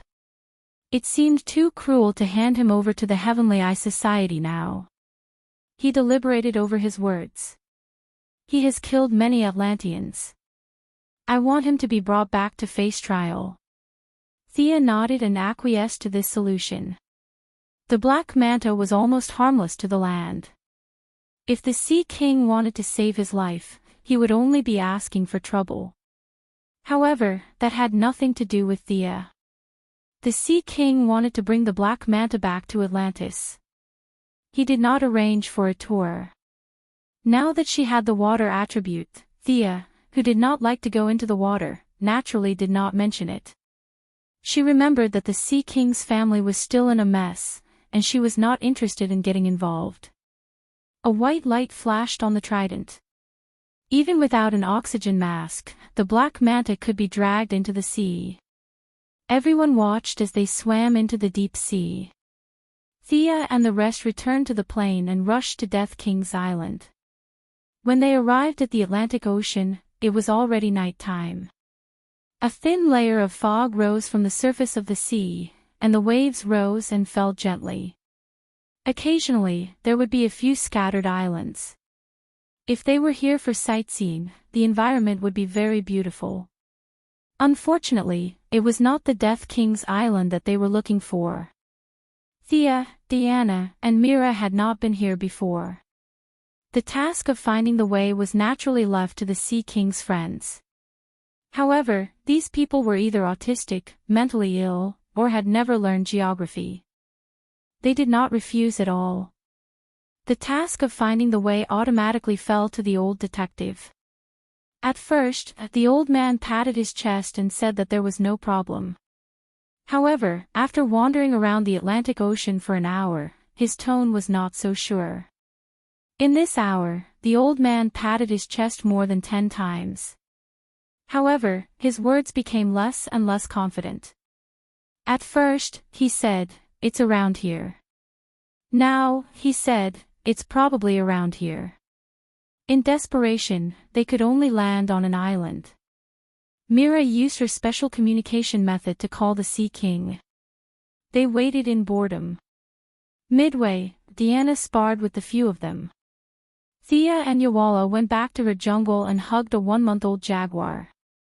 They were going to bring it back to Star City to play with. In the Sea King's small team, Thea had the best relationship with this girl who grew up in the jungle. Yawala was very simple. She stubbornly believed that people who were good to animals were good people. In addition, she saw the relationship between Thea and Diana. She was even more envious because she had a crush on the Arabian girl, Cassina. It was just that she did not dare to say it out loud. After waiting for an entire night, they finally saw the Sea King's exhausted figure when the sun was about to rise. There were no scars or signs of a fight, which could only mean that his trip home this time was not pleasant. The few of them did not say much and silently followed him. Based on their previous experience on the island, Thea judged that there was a very strange magic on the island. It was very similar to Paradise Island. It was impossible to find it with the naked eye. However, the Sea King's trident could automatically guide the way. They did not take a plane again. The Sea King summoned a few docile dolphins for them to ride. Chapter 377. Thea was a little impatient after sitting for a while. She changed into her water armor. She did not show her fastest speed when she was carrying Fiora last time. She wanted to test how fast she was underwater. "I didn't expect you to swim so fast." Mira, the Sea King, who also did not ride a dolphin but relied on her own ability to swim, was shocked by Thea's sudden burst of speed. Although it was far from the trident-wielding Sea King, it was very close to Mira's speed. "I'll compete with you in swimming." Mira did not have a smooth day. She could not see the feelings between human women. She felt that her husband was an indomitable spirit. The Arabian woman Casina, the brown-skinned wild child Yawala, Thea, and Diana were all threats to her position. Among them, the unusually active Thea was the biggest threat. She could not win on land, but she did not think she would lose in the sea. Thea did not think so much. There was no need to set the rules or ask for a judge. Both of them were ready to swim forward at the same time. She relied on the armor to provide power. Mira also had almost unlimited physical strength in the sea. Both of them shot out at the same time like an arrow released from a bow. Mira quickly took the lead with her skillful movements. Thea instructed Gideon to scan her movements, the angle of entry, and the frequency of her body swaying. After that, the simulation was optimized and applied to the armor. Mira's speed quickly caught up. "You learned so fast." Mira did not know about the existence of artificial intelligence. She saw Thea's familiar movements, which were very obviously mimicking her swimming posture. She thought that Thea had learned it after seeing it once. She was shocked. This mainlander's learning ability was too scary. Although she was shocked, she was still far from being convinced. Mira mobilized a large amount of seawater to give herself a push. Her speed increased by 30%. So it could be played like this. Thea felt that she had learned another trick. This time, she did not use Gideon. Although she did not use it usually, she still had the water attribute. She imitated Mira and gathered a large amount of water magic behind her to push herself forward. 1,500 nautical miles, 1,600 nautical miles. 1,650 nautical miles, the propulsion effect was immediate. Gideon truthfully reported her speed, which finally stopped at nearly 1,700 nautical miles per hour. Mela sensed that she was catching up to her again and could only increase her speed as fast as she could. Thea followed behind her unhurriedly. When they reached the Death King's Island and everyone came ashore, Thea was still in high spirits. Mela was so tired that her face was pale. She soaked in the sea alone for a long time before she could catch her breath. "You fought with her again?" Diana asked Thea softly as she looked at Mela's pale face. "No, I was just following behind her. From the beginning to the end, I didn't surpass her. I have to say that she swam really fast." Thea acted as if nothing had happened. She did not use any energy at all. She was using the armor's energy source. She was also puzzled. Thea did not know that it was this, from the beginning to the end, that forced Mela to use the fastest speed in her life. The Sea King also did not understand why his wife was swimming so hard. He asked about her well-being and Mela's legs were trembling. However, she pretended as if nothing had happened and pulled the Sea King to show off their affection. Unfortunately, other than her, there were 4 women present who had indescribable relationships with each other. As for the remaining 3 men, one was severely autistic while the other was half crazy because of being haunted by ghosts. The only normal one was the old detective. However, the old man was 70 years old and his grandson was 20 years old. He could not understand Mela's good intentions. Mela spread a bunch of dog food on the spot and found that the onlookers were stable and did not have any excessive reactions. She felt that she had punched empty air and followed the others to the island. The island was not big. If they did not walk close to it, even the Eye of Horus would not be able to discover the island. The plants on the island were very sparse. There was a mountain that was not too tall in sight. From time to time, dark red magma would flow out. The entire island was shrouded in a layer of invisible black smoke due to the high temperature. The few of them entered the cave on the side of the mountain. The cave was very deep. Along the way, everyone seemed to have lost interest in talking and carefully walked deeper into the cave.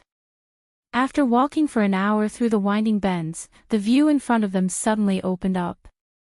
A high platform of man-made sculptures appeared in front of Thea. On the platform stood a huge throne. Behind the throne, there were 4 female statues that were either looking up or bowing their heads. The Sea King pointed to the female statues and said, "Back then, the artifacts in their hands were placed on those statues." Thea observed for a while. The god of death had fallen into a deep sleep. This island was just a diversion to hide the news of his death. The layout was not complicated. Or rather, the era he lived in was still pursuing the huge amount of magical power. The precision of the use of magic was far inferior to modern magic. You guys find 3 artifacts randomly and use them. Don't release them.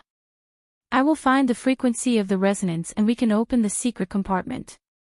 Javala took out her golden transmission bead first. Cassina also took out the golden seal that was snatched by the black manta ray. The Sea King raised the trident in his hand. The fluctuations of the 3 artifacts were very similar. Thea used her heart to feel the difference between them. Her hands moved slightly to adjust the resonance of the 3 artifacts. Finally, at a certain point, the 3 artifacts reached a very strange wave band. An invisible breeze swept in all directions. The female statue behind the throne slowly separated, and a golden staff slowly rose from it. The staff was 2 meters long and golden all over. It could be seen that the initial shape of the staff was very similar to a trident. However, later on, the trident was artificially combined into one. The 2 sides were extremely sharp. Upon closer inspection, there was an ancient text engraved on it.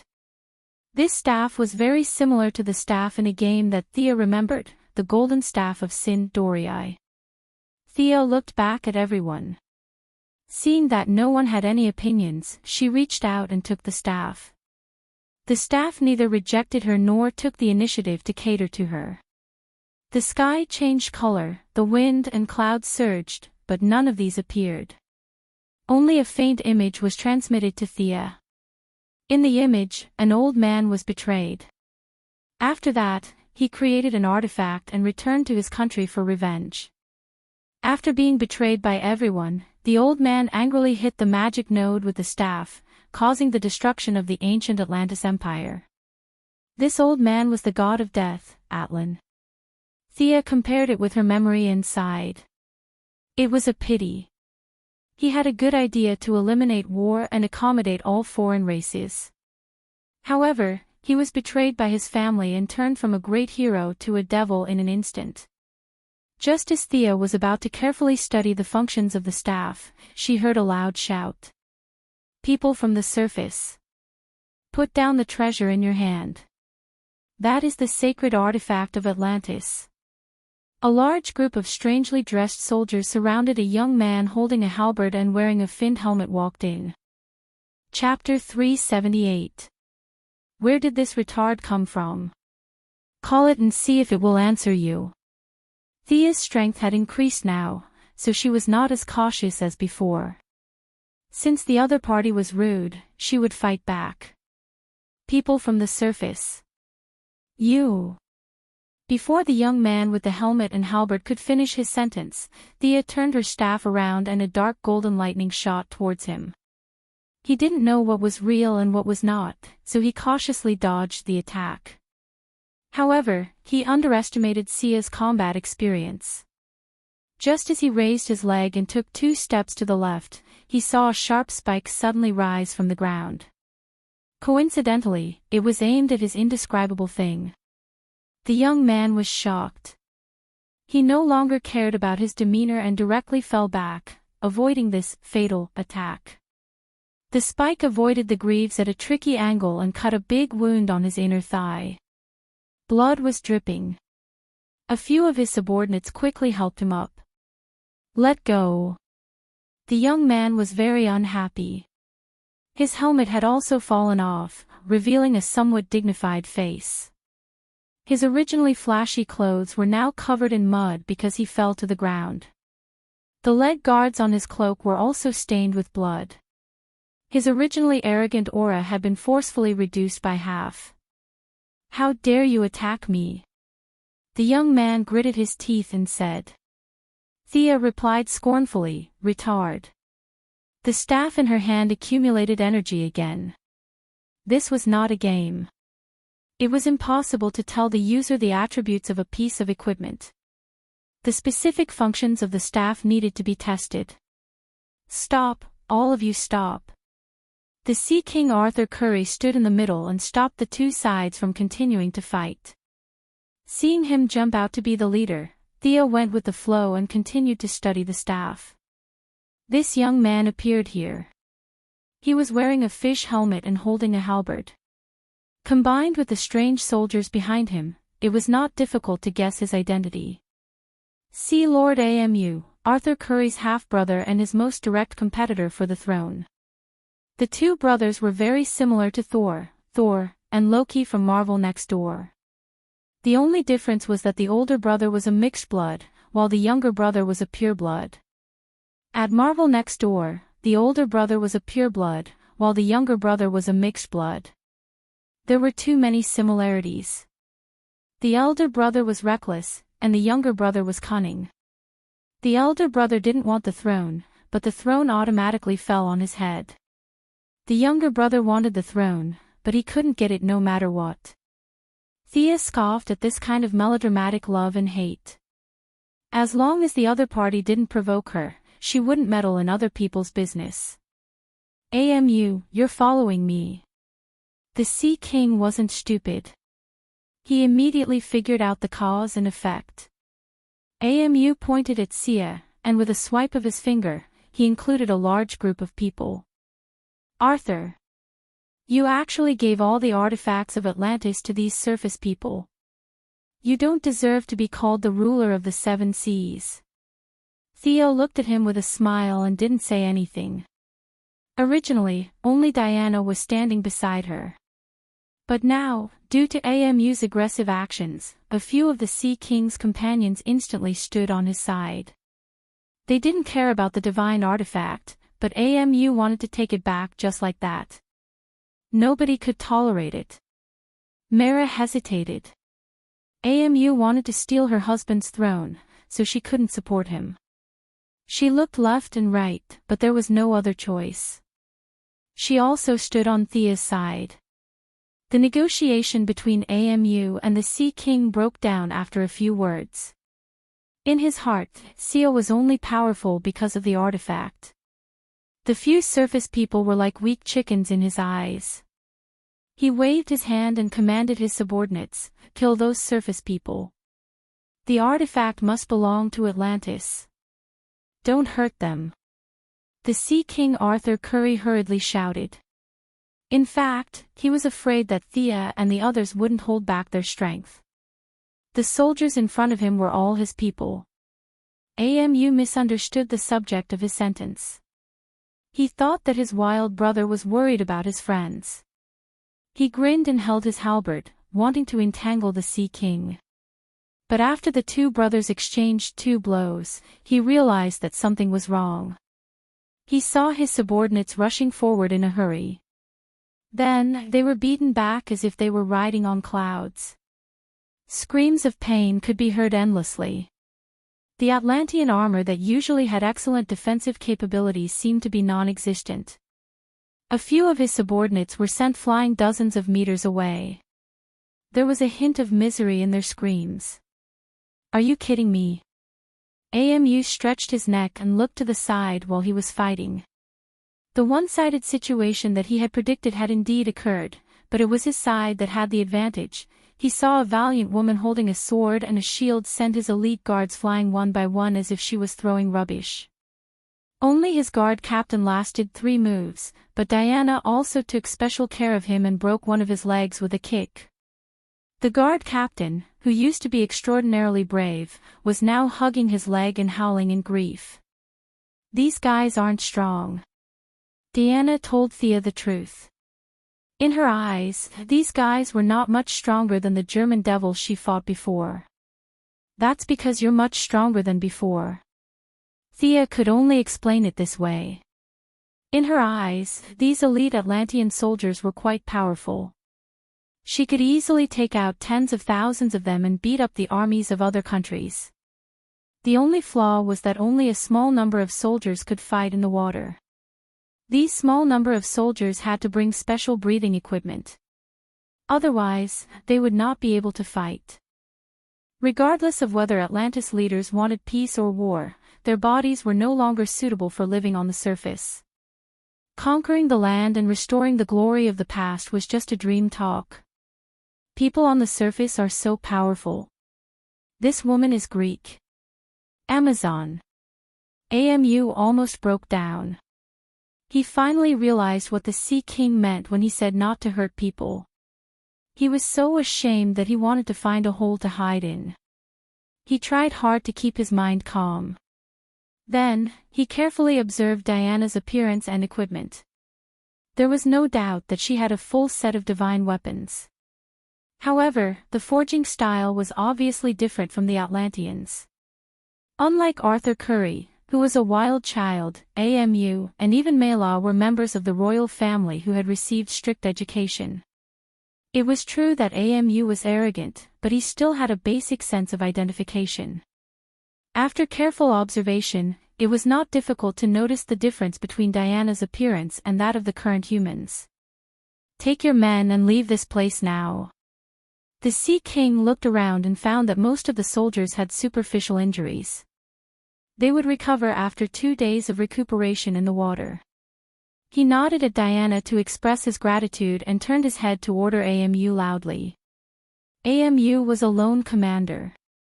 He needed this to get out of the embarrassing situation. He snorted and ran away with his defeated subordinates. Sigh.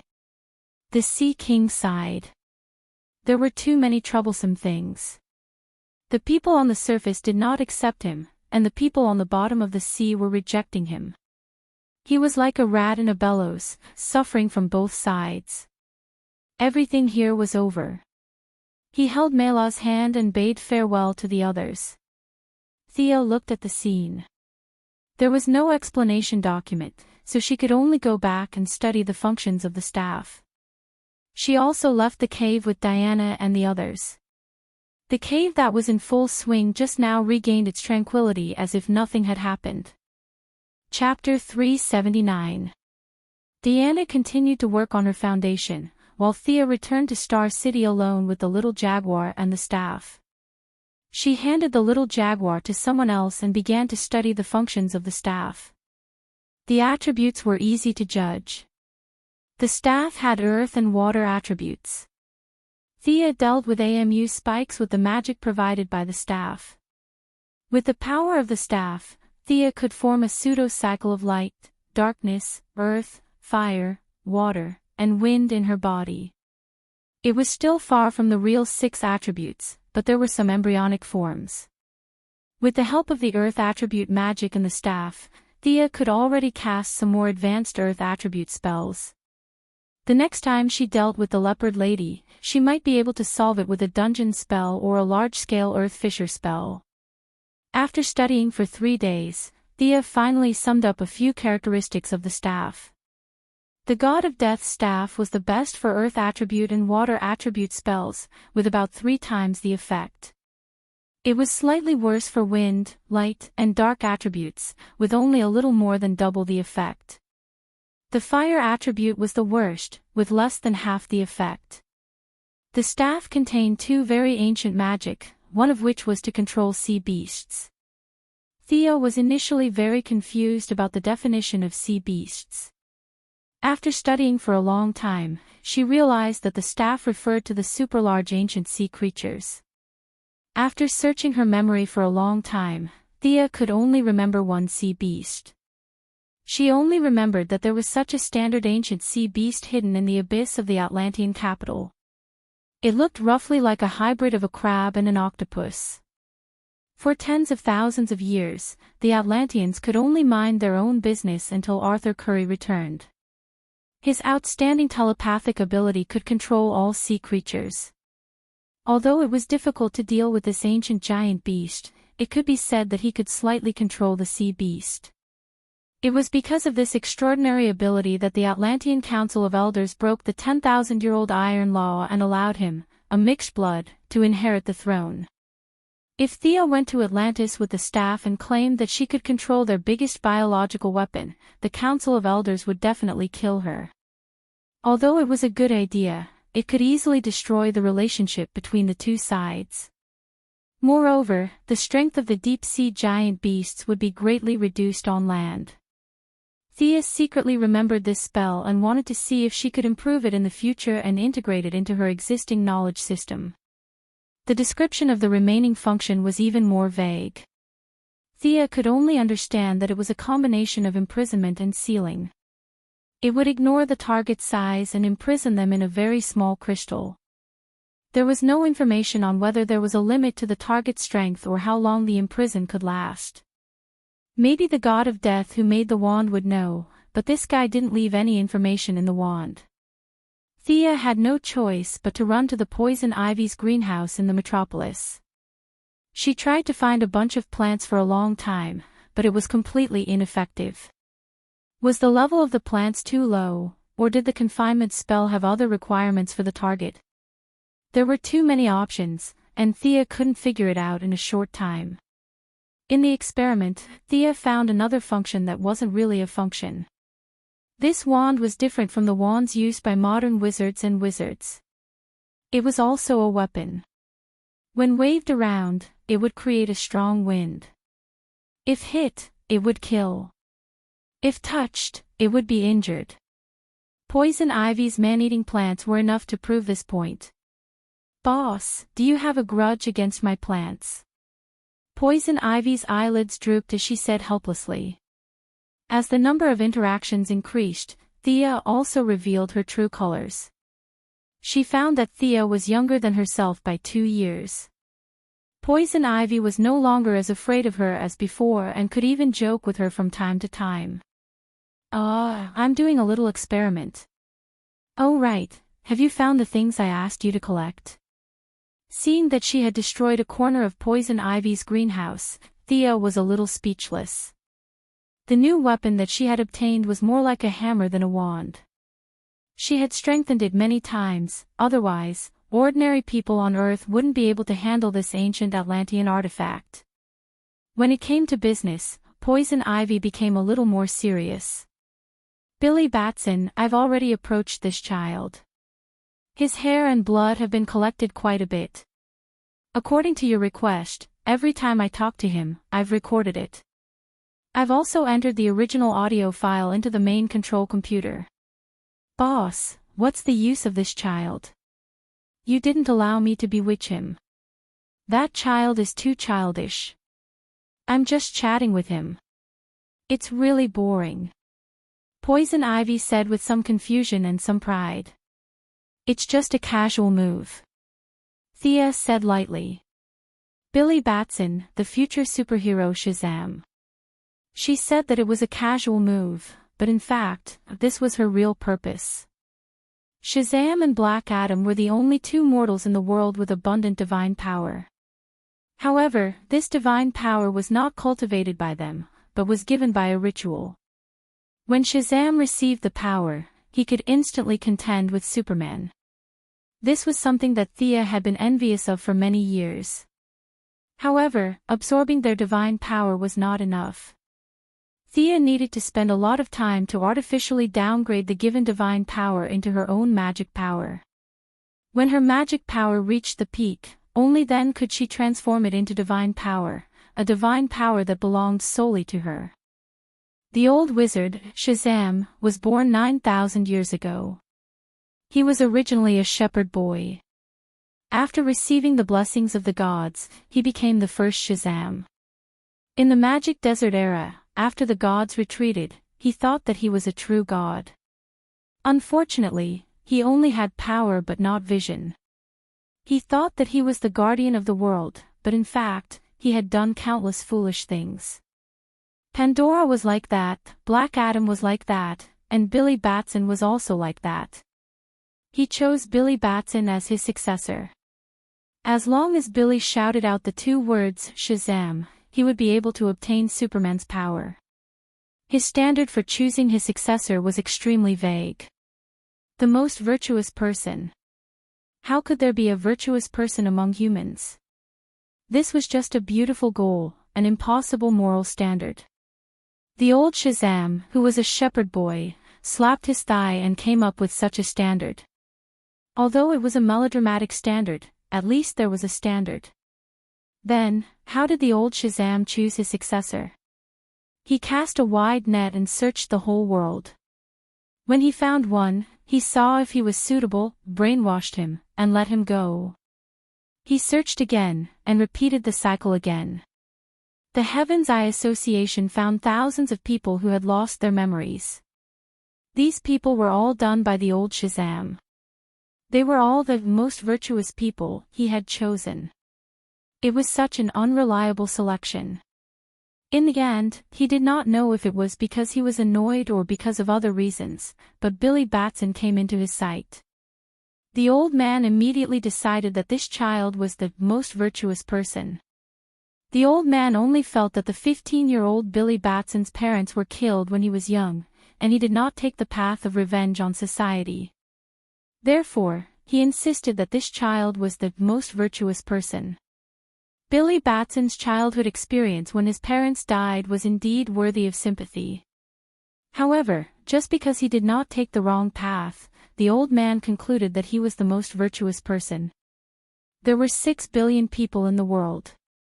Thea felt that she could find tens of millions of such candidates. Chapter 380. It was no exaggeration to say that there were not many superheroes who had a happy family. Were Superman and Batman considered the most virtuous people? Was Green Arrow considered one? Thea even felt that she was considered one. Old man Shazam felt that he had found his successor. After a simple ceremony, he handed over the divine power that the gods had given him and the heavy responsibility of protecting the world that he had imagined to a child with no social experience. He didn't pass on his life experience. Thea felt that the old man most likely didn't have any life experience himself. He didn't teach the use of magic either, so Shazam could only fight with Superman with his fists. In short, old man Shazam didn't care about anything. As if he had completed a mission, he pushed the confused Billy Batson out of the door. After that, Billy Batson was as happy as a runaway wild horse, showing off everywhere. His immature mind made him forget himself and did a bunch of stupid things, which led to Black Adam's pursuit. Billy Batson, who had forgotten the pain after the scar healed, didn't learn his lesson at all. He unscrupulously distributed the divine power to his friends. Even his pet, a tiger in the zoo, received the divine power. A tiger that could use magic. Thea didn't know what the gods would think if they saw this scene. She only felt that this was a big joke. Thea felt that she had done a good thing by absorbing the divine power that had been misused. Billy Batson was just a child. The heavy responsibility of protecting the world was not something he could bear. Thea felt that she had never been so righteous. She ordered Poison Vine Lady to continue to keep in contact with Billy Batson. The more samples she collected from his voice, the better. With a lot of gene samples, Thea came to a planet that was somewhat similar to Earth. Death Null was responsible for grasping the dark information of Earth, so Fiora grasped the information of several nearby galaxies. During the days when she followed General Zod, Fiora had always been in charge of contacting various aliens and collecting resources. The task that Thea had given her now was to collect information and build her own force. Fiora was very skilled in doing these things. Gertrude had also sent a lot of mind-controlled soldiers from the controlled planets. In addition to Fiora's high-level combat power, she had already opened up a situation on the nearby planets. Clone an Earthling. Fiora took the gene sample and was a little puzzled. However, her character would never question anything and would only carry it out.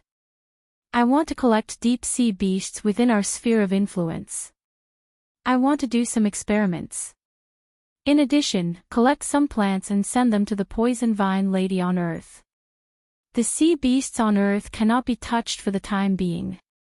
Thea thinks that the alien sea beasts can also be controlled. The mission Thea gave Fiora was the most important one. She had to collect materials ranging from man-made clean energy to plants, animals, and rare metals. Thea herself had plenty of knowledge about Krypton genes. The modified cloning device was completely adapted to the human body on Earth. Unlike Lex Luthor, who needed 10 years to clone Superman, Superman's genes were too powerful. At this time, Billy Batson was just an ordinary person. Thea's standards were very low. She didn't need the clone to have high intelligence. She just needed to be able to shout out Shazam when the time came. The clone doesn't need any intelligence. The voice must match the standard of the sample sent by Poison Ivy. The higher the match, the better. Thea reminded Fiora again before returning to Earth. It's really hard to find Earth element magic. Shazam's matter was a long-term plan. Thea still had an urgent matter that had to be solved. That was the problem of her own Earth element magic. After completing all the elements, she could absorb a huge amount of magic and become a god in one fell swoop. This was her goal. She always felt incomplete if she lacked one element. She didn't have any clue at first. However, when Thea saw the Sea King's trident, she had found her goal by combining her memory and a lot of real information. That was Diana's half-brother, Hercules, the god of strength in human myths and legends. According to the records of various ancient books, he was definitely an Earth attribute god. Hercules did not fall into the twilight of the gods. Instead, he was trapped in a different dimension. The key to opening the different dimension was the Sea King's trident. 10,000 years ago, the Atlantis and the Greek gods on the continent formed an alliance to fight against the giant creatures, the descendants of the ancient giants. They joined forces to drive the giant creatures into a barren different dimension. However, the giant creatures resisted very strongly.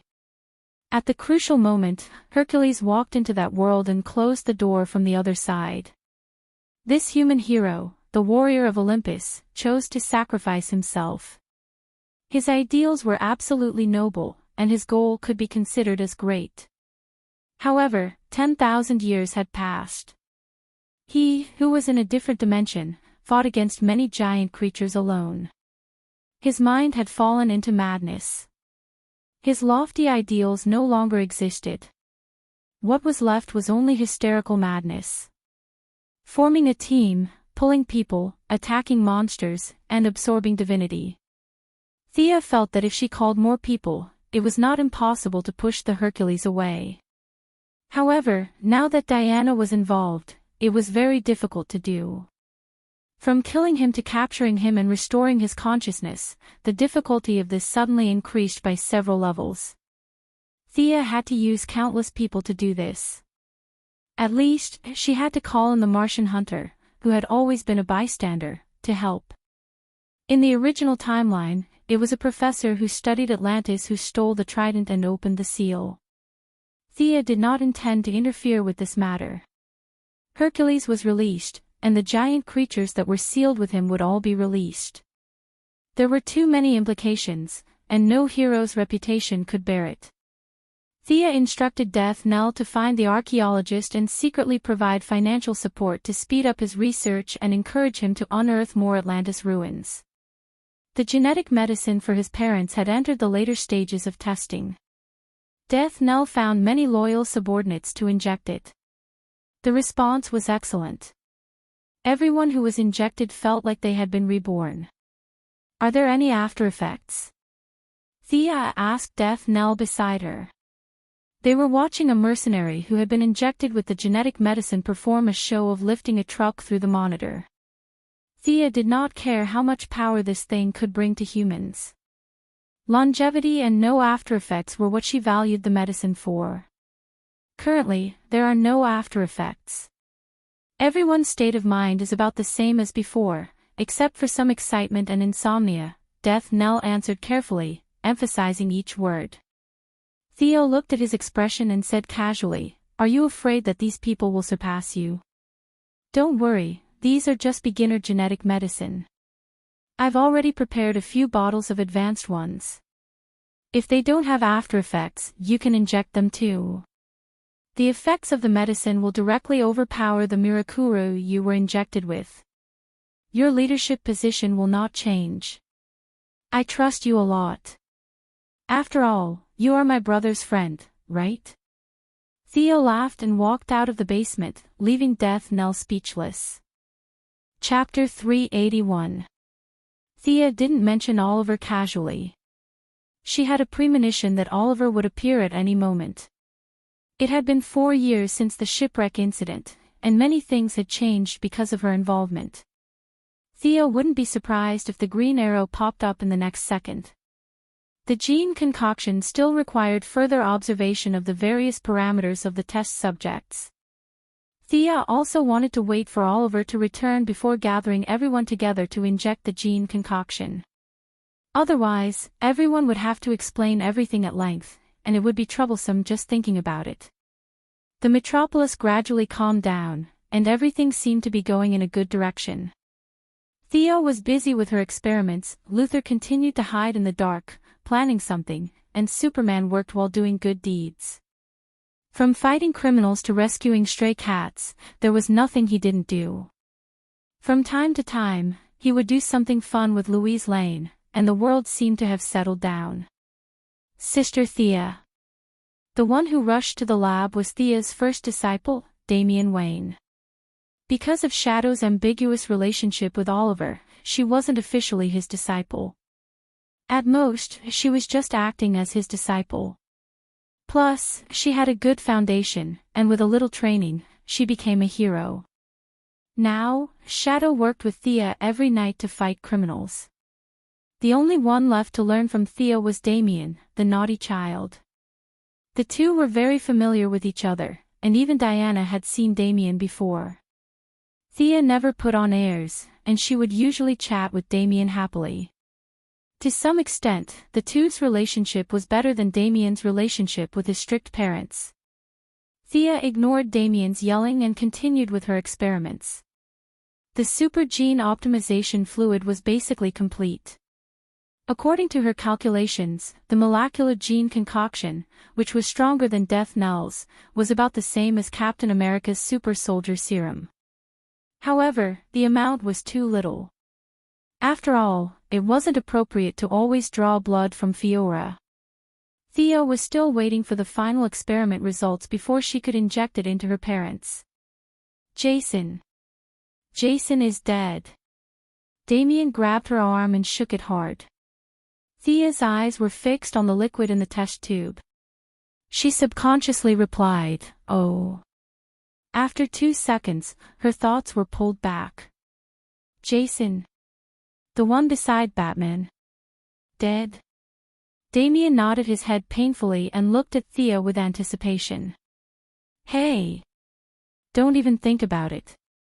I can't bring the dead back to life. Thea guessed what the kid was thinking. Are you kidding me? Resurrecting the dead? If I was so strong, why would I study medicine? Damian had learned magic from her for more than a year, and he knew the difficulty of resurrection. The level involved was too high. He couldn't help but sigh, and his little face drooped. Jason Todd's ideas were similar to Damian's. Both of them didn't agree with Batman's principle of not killing. He was one of the few people in the Bat Cave who could talk to Damian. Jason Todd. Theo listened to Damian's story and thought of the young man she saw that day. He was stubborn, confident, and unwilling to admit defeat. Now that a bomb had taken the life of such an outstanding young man, Thea sighed. It was fine if she didn't know, but now that she knew, she had to pay him a visit no matter what. After opening a portal that led directly to the Bat Cave, Sia pulled Damian and walked in. There were many familiar faces in the Bat Cave. The three old men, Old Gordon, Old Butler, and Old Fox were all there. Nightwing Dick Grayson, Batgirl Barbara, Catwoman, and Talia were also standing or sitting nearby. When they saw Thea and Damien walk out of the light screen, they just nodded slightly and didn't have the mood to talk. Batman's tall figure stood alone in the dark. Just like Luthor didn't need pity, Batman didn't need comfort. Thea didn't say much. She just lifted the white cloth on the platform. The body had obviously been cleaned up. The blood and dust had been washed away, but the bruises on the body were still a sign of the abuse the body's owner had suffered when he was alive. Their originally scattered gazes followed her movements and gathered on Thea. After all, she was one of the few extraordinaries in the world. Even Batman, who was originally standing straight, turned his head and looked at her expectantly. His situation is very strange. I don't think he's completely dead. That's the only way I can describe it. Thea examined the body repeatedly and came up with this plausible conclusion. Jason's heart has stopped beating, but his brain is still resisting the illusion. In other words, his body is dead, but his brain is still alive. However, this time will be very short. If he realizes that everything in the outside world has ended, then he will die at any time. Thea crossed her arms and said thoughtfully. Do you have a way? Batman asked anxiously. Thea didn't answer directly. She took out the most advanced medical cabin from the dimension ring. According to Gideon's estimation, the medical cabin's technology was at least 70 years ahead of Earth's current technology. A few idlers quickly came up to help. Wiring, electrifying, testing, and a series of tasks were completed. Only then did the bruised Jason Todd enter. Scanning and formulating a medical plan. Although Batman's mind was in a mess, he forced himself to calm down and discuss the plan with her. The two quickly agreed on a plan. The medical cabin's shield closed and the four mechanical arms began to work quickly. Batman saw Jason enter the medical cabin and seemed to have some hope. He quickly asked Thea what happened after that. However, Thea didn't say what he wanted to hear. The situation is very complicated. His heart has stopped beating, but his consciousness hasn't dissipated. This means that he is using the remaining life force in his body to maintain his life. He is overdrawing his life force every minute and every second. This kind of overdraft is comprehensive. I estimate that the probability of him waking up is less than 10%. Even if he wakes up, he won't be able to continue fighting. What about magic? Batman, who had always been hostile to supernatural forces, asked bitterly. This involves what modern medicine calls consciousness. We call it the level of the soul. The effect of magic is minimal. Thea shook her head and briefly explained. It's fine as long as he can come back to life. Batman's voice was hoarse. Unlike the usual voice changer, this was his own voice. It was just that he hadn't drunk water for a long time, so it was particularly harsh, like a hard object rubbing against sandpaper. This time, the medical cabin's working time was unusually long. It took a full 3 hours. There's a heartbeat. Nightwing, who had been staring at the instrument on the side, shouted happily. However, Thea and Batman's faces were gloomy. Jason Todd didn't sit up as energetically as usual. There was only a weak pulse, indicating that this person had escaped death. However, he was still far from coming back to life. What should they do next? This thought lingered in the minds of the few of them.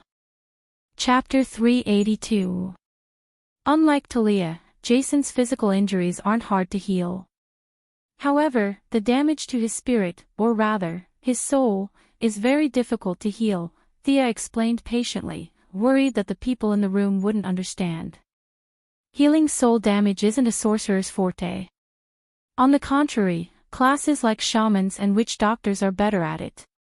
The other solution I can think of is Nanderbart's Lazarus Pool. It should be able to heal his soul. Thea mentioned another place they were familiar with. It was up to them to decide whether to accept it or not. Batman hesitated for less than a minute before he made the decision to save Jason. Thea was satisfied with his decisiveness. I have a friend here. His condition is similar to Jason's. Batman waved his hand. 1 sheep was the same as hurting, 2 sheep was the same as letting them go. He took them all with him. Thea quickly contacted Shadow to change her equipment and bring her father along. The convenience of the teleportation portal was demonstrated here. In less than 5 minutes, she brought Shadow and Yao Fei, who were wearing green Kevlar and carrying a bow and arrows, over. Knowing Batman's taboo, Thea didn't teleport directly to the Bat Cave. Instead, she waited outside with Shadow. Soon, everyone was there. Yao Fei! Talia cried out in alarm. Although Yao Fei was older than her by more than 10 years, he was indeed personally trained by Talia. The two of them still had a bit of affection for each other. Looking at his half-dead appearance, she couldn't help but sigh in her heart. Batman was originally a little curious about Sia's friend and wanted to find out more. Now that he found out that it was actually related to Talia, and that Shadow, Damian, and Barbara knew all of them, he gave up. Call Superman too. I'll contact Diana. By the way, do you know the Martian Manhunter? If you do, bring him too. Thea said casually. Batman almost vomited blood. Are we all right? Do we have to call so many heroes? Although my father-in-law is skilled in martial arts and has great foresight, there's no need for so many people to gang up on him. For a few seconds, Batman thought that he was hearing things because he was worried about Jason. But when he saw Thea's serious expression and knew that she was not joking, he became serious as well. I need a reason.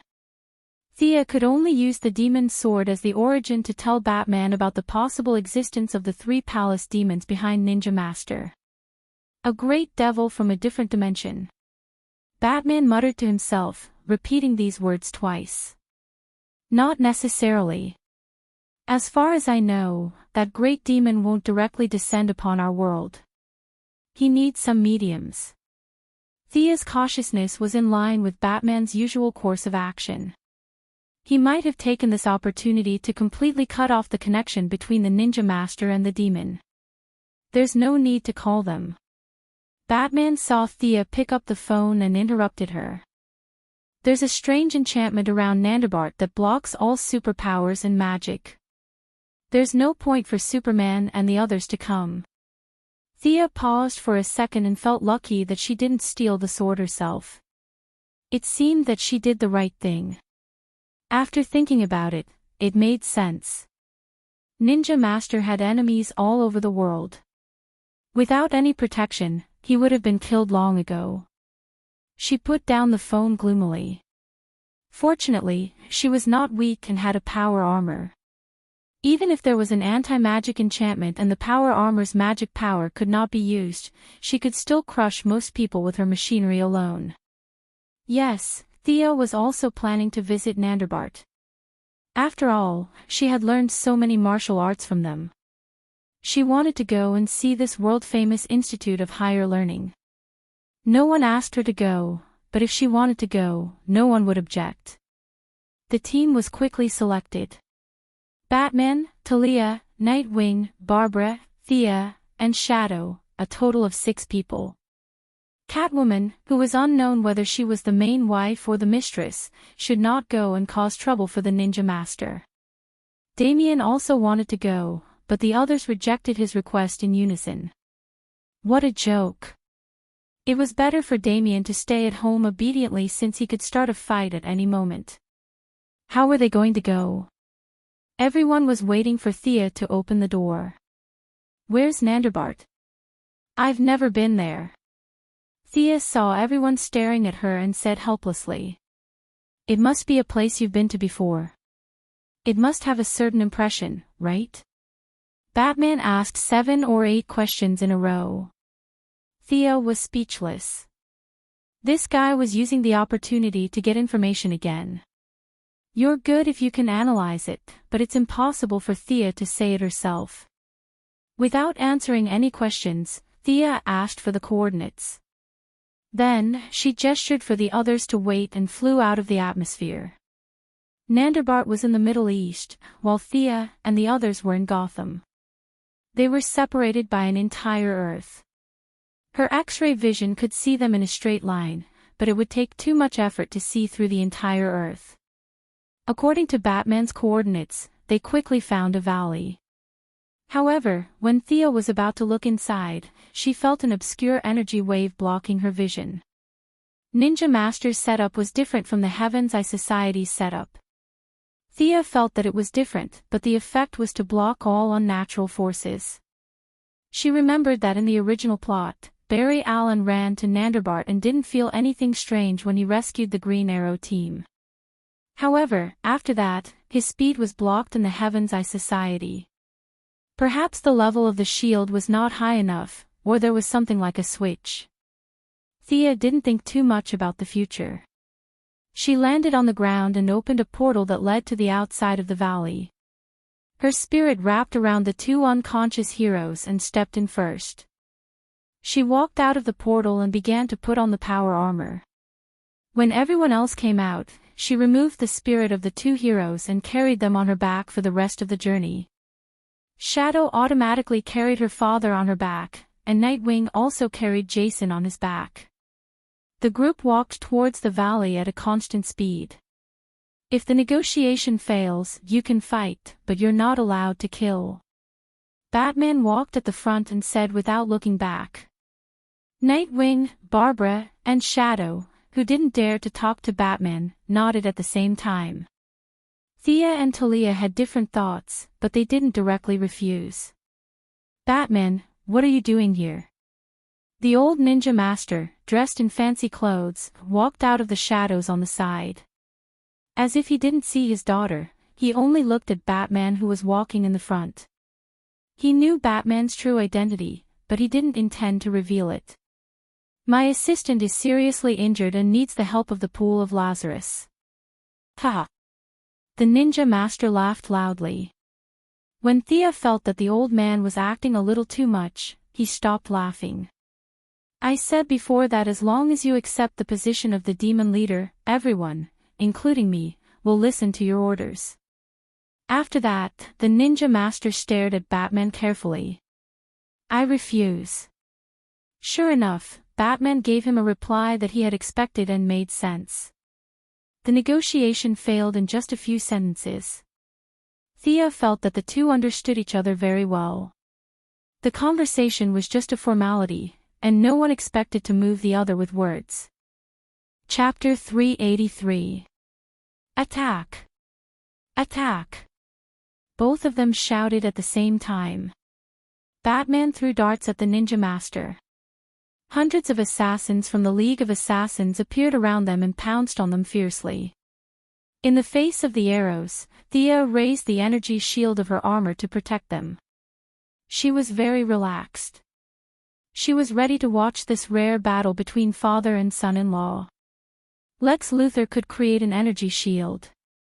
With so many extraterrestrial technologies to learn from, it was too easy for Thea to create this thing.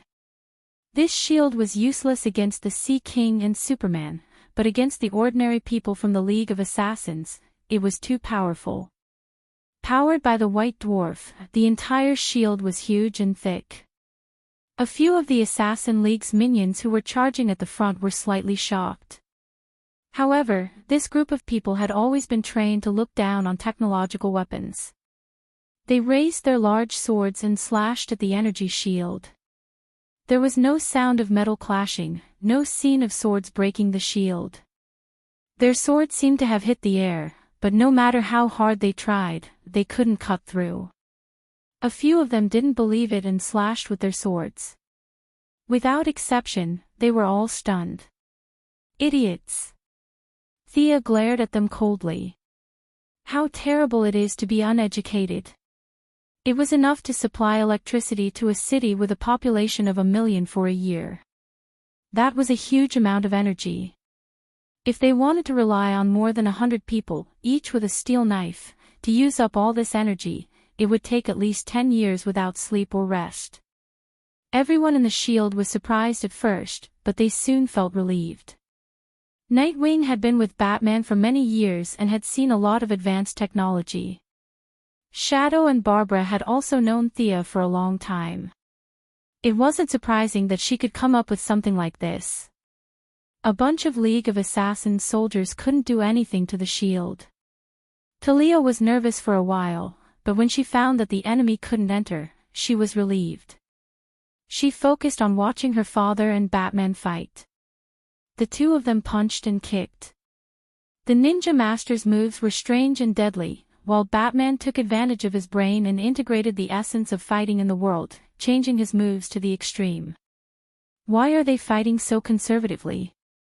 Thea's fighting skills were not inferior to the two of them.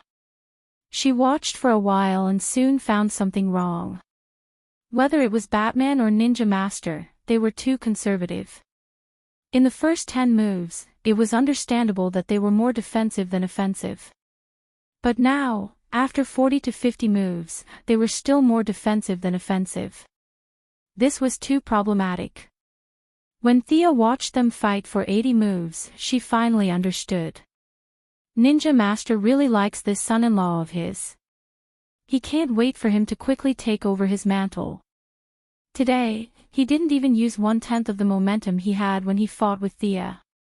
He only wants to lose by 1 or 2 moves, and then he can complete the job of handing over. Batman was a smart person, so he naturally saw through his father-in-law's plan. Even if he was beaten to death, he would never take over the League of Assassins. He was also desperately defending, with no intention of attacking. Theo looks at the stupid moves of the father-in-law and son-in-law and understands what they are thinking. The actors don't work hard and only care about slacking. Her desire to watch the show fades a lot. At that moment, Batman gave her a look. Thea thought for a moment and understood what he meant. Or rather, this was Ninja Master's intention.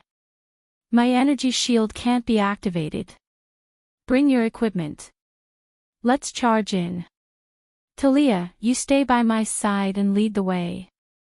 Save Jason and the others as soon as possible. Thea turned around and ordered the others. 3, 2, 1. Charge with me. They were still outside the barrier. Thea didn't know how strong the barrier was in Nandarbart. She didn't take her bow and arrow. She cancelled the barrier and raised her hands to shoot out 2 streams of cold air. They quickly rushed out of the League of Assassins' encirclement. Hurry, hurry. Thea kept urging them. Bobla's skills had improved greatly in the past year, and her combat awareness was also much better than before. Talia had to lead the way, and Nightwing and Shadow were carrying people, so it was inconvenient for them to attack. The task of bringing up the rear fell to Bobla. She kept throwing smoke grenades and bad darts to the back and sides. Amidst the flames, they rushed into Nandarbart. The interior was built in an antique style. The ground was paved with bluestone bricks, and there were torches on both sides of the road. They could hear faint screams in the distance. It was as if they had suddenly entered an ancient tomb from a civilized society. It was solemn, dignified, and filled with murderous intent. Only Thea casually looked at the layout of the environment. Bobla was under more and more pressure. Shadow handed her father to Nightwing and took out her bow and arrow. She put all kinds of high-tech arrowheads on her bow to stop the pursuers. Talia led them left and right. The soldiers who jumped out were all frozen in place by Thea. It's here. They came to a wall. Talia reached out and pulled the mechanism on the side. A huge rock rose, and a pool of clear water came into view. How is it? Bobla wiped the sweat from her forehead and asked Thea, who was studying the water. Thea shook her head. My abilities are all sealed. I can't tell if there's anything wrong with the water. But the monitor in my power armor did detect a large amount of energy in the water. Don't hesitate. Throw them in at the same time. Because of the demon's influence, although the energy in the water could repair souls, it could also make people go crazy. Thea 1.0 in the original timeline suffered a lot. Would it be better to let the two of them share the pain? Nightwing took out the rope he had prepared, wrapped it around their waists, and slowly put them in. The pursuers were still coming. Thea didn't dare to use the frost gun to seal the door because once it was sealed, they wouldn't be able to get out for a while. She picked up a long sword from one of the soldiers and blocked the door with the others. Nightwing Dick Grayson was the only male present. Although he had already broken up with Barbara, their relationship was still a little fragile. At this moment, he was extremely valiant, his twin batons flying up and down. He already had 70% to 80% of Batman's combat skills, beating up a bunch of League of Assassins soldiers until they were crying for their parents. How long will it take? Bobla jumped into the air, kicked an enemy over, and threw an enemy out with a long whip. Then, she asked Thea. Thea looked back at the water. It was bubbling as if something was boiling. It should be soon, Thea answered vaguely. She didn't know how long it would take. She couldn't see the magic fluctuation, the energy flow, or even the enemies hiding in the dark. She was used to the existence of the Eye of Horus.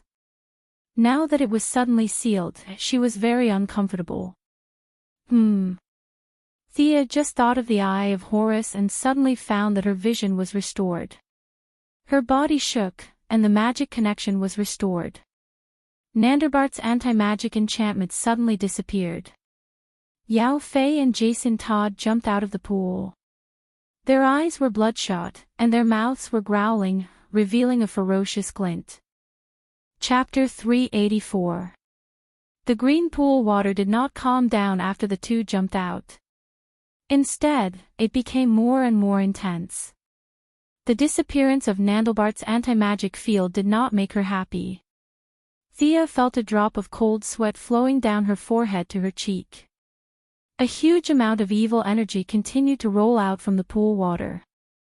Thea did not know if this was originally the case or if Jason and Yao Fei broke some kind of barrier after entering the water, and a world full of evil energy was connected to this place through the pool water. Two magicians' hands tied up Jason and Yao Fei, who were more like beasts than humans, and threw them to Nightwing. Thea looked at the pool water again. Disorderly, evil, chaotic energy was seeping into this world through the gap in the pool water. Even this strand of energy did not stop. It was constantly bewitching the combatants at the scene. The few heroes had strong willpower and were not affected. The Alliance's soldiers had also been through strict training and did not show any signs of being bewitched for a while. But Thea knew that this state would not last long. As the gap in the passage expanded, more and more evil energy seeped into this world. Pure willpower would not last long. Bruce, something's wrong. A passage full of evil energy has opened. You and Ninja Master stop immediately. I'll let the people here withdraw quickly. I'll try to seal this place. Thea told Batman telepathically. But she waited for half a minute and did not get a response. Did he not hear it or what? Thea was puzzled. Suddenly, she realized that she was dumb. Batman did not know telepathic telepathy. He did not have this skill even if he wanted to. Just as she was about to use the Eye of Horus to check the situation outside, she saw that the Power Armor's communication system had intercepted a new call request.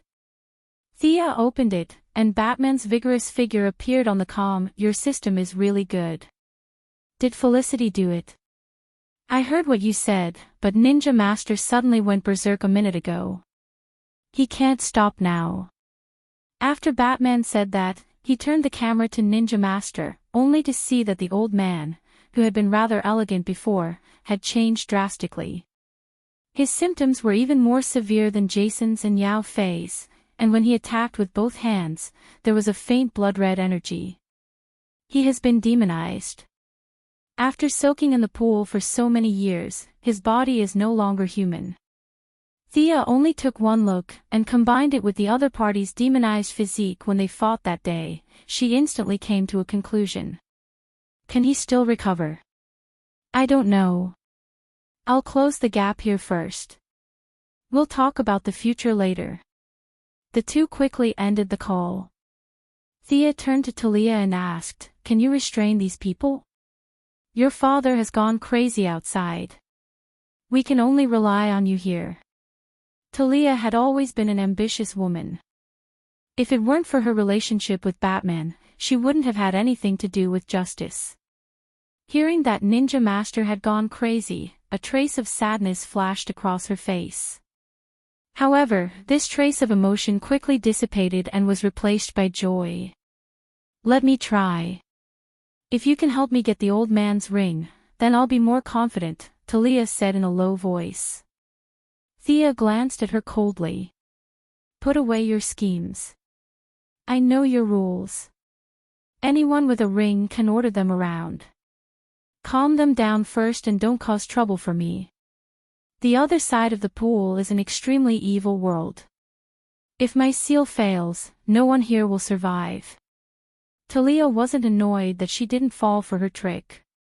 She took down two enemies in a row with her katana, jumped onto a high platform, and shouted, "Brothers of the Alliance, I'm Talia al Ghul, the eldest daughter of Ninja Master. Listen to me." It had to be said that Talia had a high prestige in the Alliance. When she betrayed the Alliance, there were hundreds of people who swore to follow her. Although the people present weren't that loyal to her, they still believed in her. A large number of black-clothed assassins of the Alliance stopped attacking, wanting to hear what she had to say. "Ninja Master has gone crazy." Talia's words were shocking. "Nonsense. Impossible. You traitor." The originally quiet crowd boiled up again. Ninja Master had taken in disciples all over the world. For a moment, the black-clothed assassins who spoke various languages cursed at Talia. However, many of the classic curses were related to their ancestors. This group of people didn't dare to use Ninja Master, so they seemed a little weak. Theo was busy inscribing a sealing circle. The Constantine family had dealt with demons for generations, so they were very good at summoning and sealing spells. Although they were a little unhappy with Talia taking advantage of the situation to seize power, they still helped her. A huge water mirror appeared in front of everyone. The people in the mirror were Batman and Ninja Master who were fighting outside the building. The old man's eyes were red, and the sound coming out of his mouth was like some kind of beast. His entire temperament had changed drastically.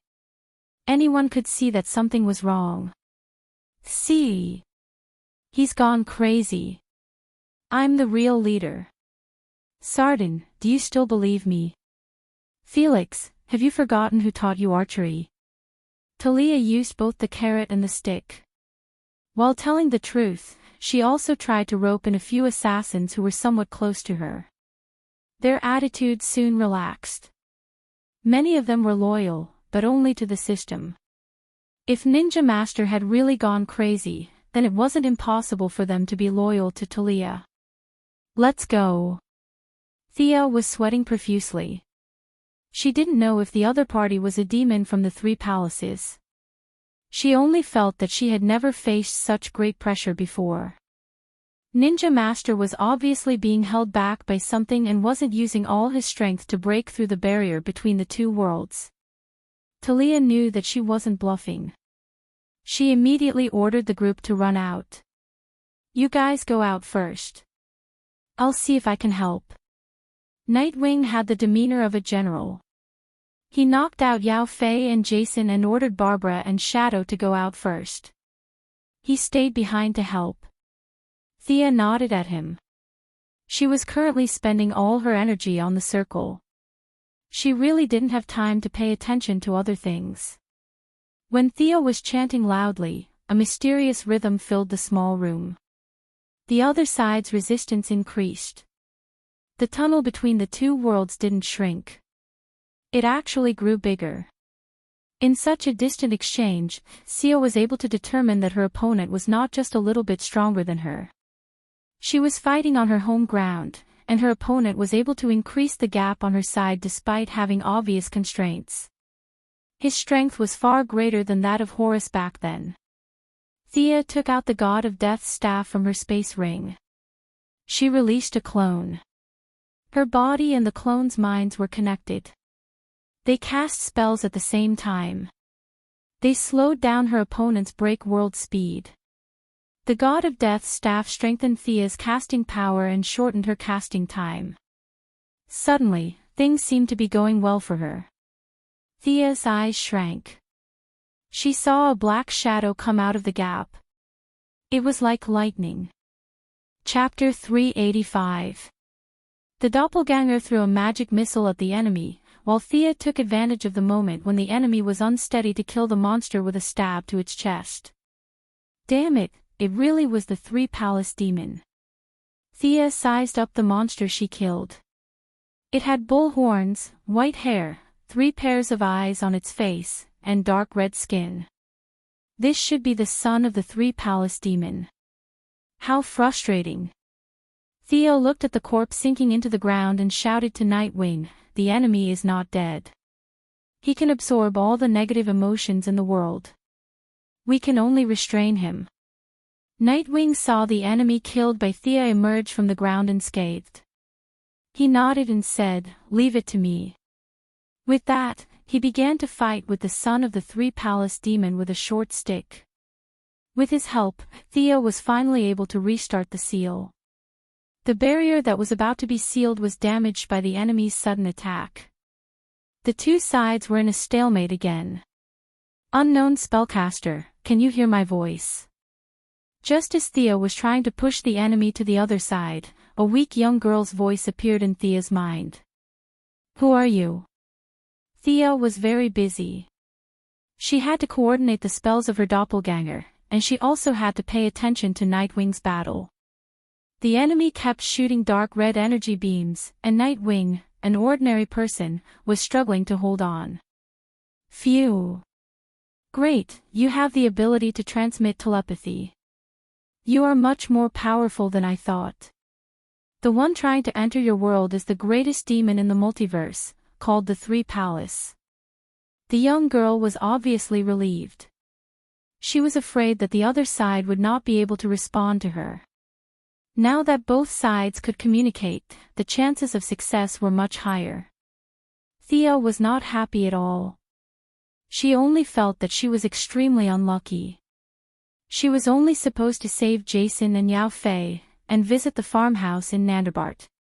It was a day of fun, but it turned out that two worlds were working together to seal a great demon. The script changed too quickly.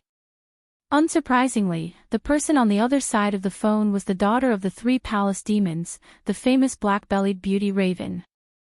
Unknowingly, they had interfered in her first attempt to seal the Three Palace demons and helped her father open up the second battlefield, which led to the series of events that had unfolded before their eyes. "I know about the Three Palace demon, a great demon of another dimension.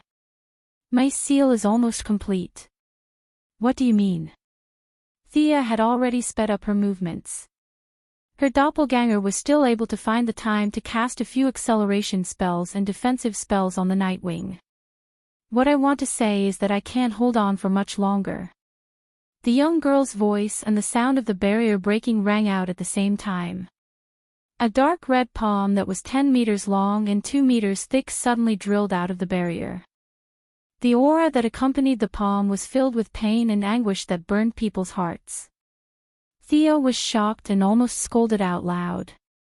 "You can't hold on anymore. You should have said so earlier. Why are you here as well?" Thea stared at the young girl who was only 8 or 9 years old and was a little speechless. "Let me help you. I'm very powerful." The young girl was wearing a black cloak that covered everything above her nose. As she spoke, she cast a few restraining spells to bind the demon that was chasing the Nightwing. Sia almost spurted out a mouthful of blood. "Help me. Help my ass. Shouldn't I be the one helping you?" Why am I the one in charge? What does this have to do with me? Logically speaking, how can you tell that you're helping me? Looking at the incomparably huge palm, one could imagine how big the main body was. Thea pointed at the palm and asked in disbelief, "You can't seal this big guy." The young girl Raven looked at Thea as if she was looking at a retard. "How can I seal him? I was just delaying him. He's the biggest demon in the multiverse. Don't look at me like that. I know what you're thinking." Thea was extremely unhappy at this moment. The young girl Raven glanced at her. The two beauties, one big and one small, snorted at the same time and turned their heads to the left and right at the same time. Thea looked at the barrier that was constantly shattering. Obviously, without Raven's restraint, the opponent was breaking through faster and faster. Thea knew the strength of the three palace demon. Superman, Diana, and the Flash couldn't break through the defense even when they joined forces. In the eyes of the three palace demon, these three were just a little stronger than ordinary Earthlings. They were just ants that weren't worthy of him personally taking action. Not to mention her own skills. Once the three palace demon came out, it would be best for her to immediately take Moira and the others and run away. The problem came back again. She had to take advantage of the fact that he hadn't come out yet to beat him back and seal him again. Because the node of Nandarbat had been broken, it would take some time to repair it. She had to resist the three palace demon while repairing it. Except for those who couldn't be named, Thea really didn't know who else had this ability. Seal, seal. Thea stared at the God of Death's staff that she had just gotten 2 days ago. She didn't understand the sealing function in the staff. Could it be that it corresponded to today? As the number of events she participated in increased, Thea became more and more confused. She definitely didn't participate in the original process of the event, so how did they do it? Or was it that the timeline with her participation was real, and the others were just stories in movies and comics? She raised the staff and waved it gently in her hand, and an obscure and inexplicable energy formed in the air. "What are you going to do?" Raven asked. "Seal him," Thea answered concisely. After that, she flew up and used the staff as a spear, piercing the giant hand. The idea that the staff transmitted to her was very vague. It wasn't that she couldn't do it, but that she failed. "Help me hold him down," Thea commanded Raven on the side. This demon princess had been entangled with her father for a long time and couldn't deal with the whole person. Now it should be no problem to deal with a hand. Raven proudly raised her nose, raised her arms, and rolled up a huge shadow behind her. A very human-like crow composed purely of shadow energy pressed down on the struggling giant hand, only the wrist part was exposed. "Hold him down, watch me." Thea had roughly understood the principle of the staff. It could seal, but it had a probability problem. It was impossible to seal the three palace demon at once. After all, this was only the God of Death's staff, not the God's staff. Puff! It didn't work. Puff! It still didn't work. Puff! Puff! Thea treated the big hand of the three palace demon as pork, and poked it again and again. The probability of the staff's seal was very touching.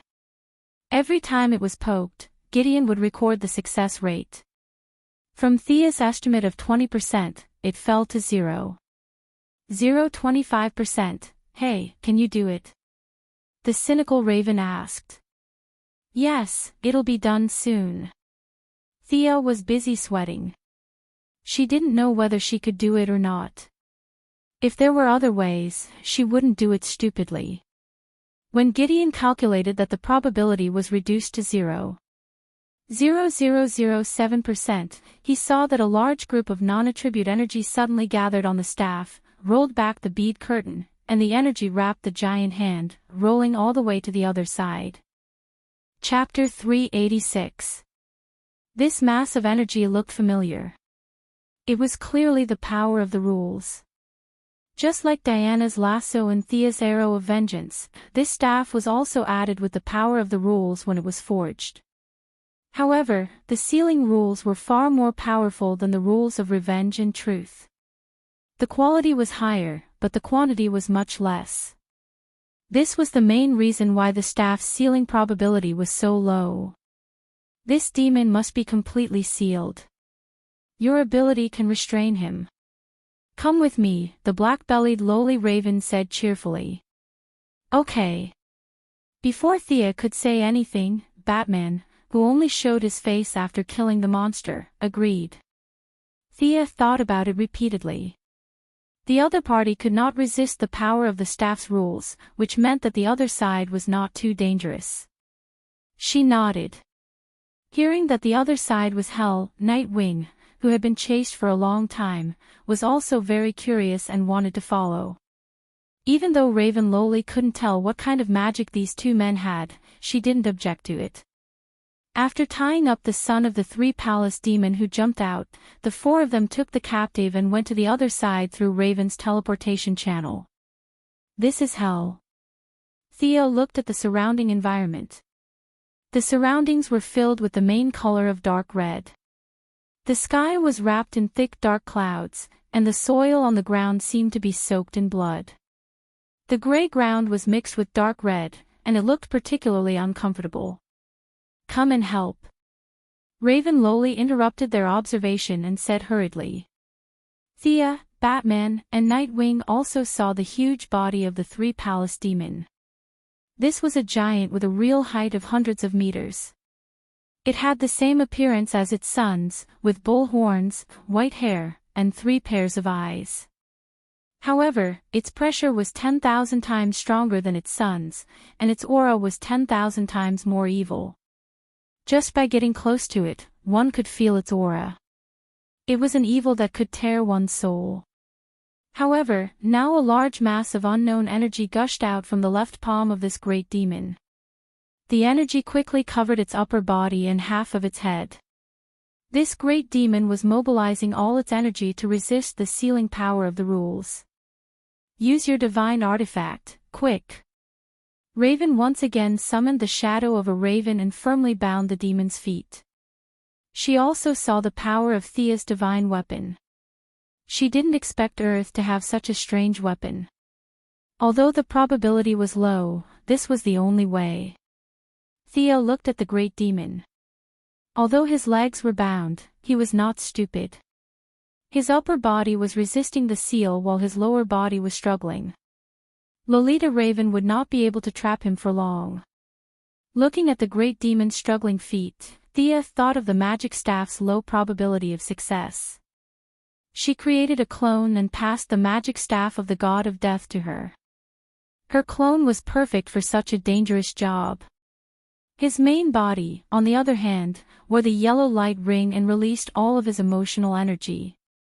Then, he conjured a yellow chain on the foundation of the raven, binding the great demon's legs tightly. Batman and Nightwing, on the other hand, began to deal with the various imps and sons of the 3 demonic palaces that appeared around them. Along the way, Thea and Raven also diverted part of their attention to provide magical support to them. Time passed extremely slowly. Thea's clone was still attacking the great demon's toes. The great demon lived alone in a place similar to a valley. The surroundings were blocked by dark red mountains and there was only a small path to enter the valley. Batman and Nightwing firmly guarded the entrance. Thea summoned the elk to help them block the gap. She took out the divine longbow and aimed at all the demons that could fly, killing them one by one.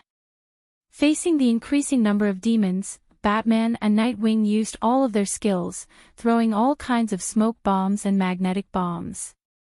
In a cloud of smoke, Batman changed into a pitch-black iron armor.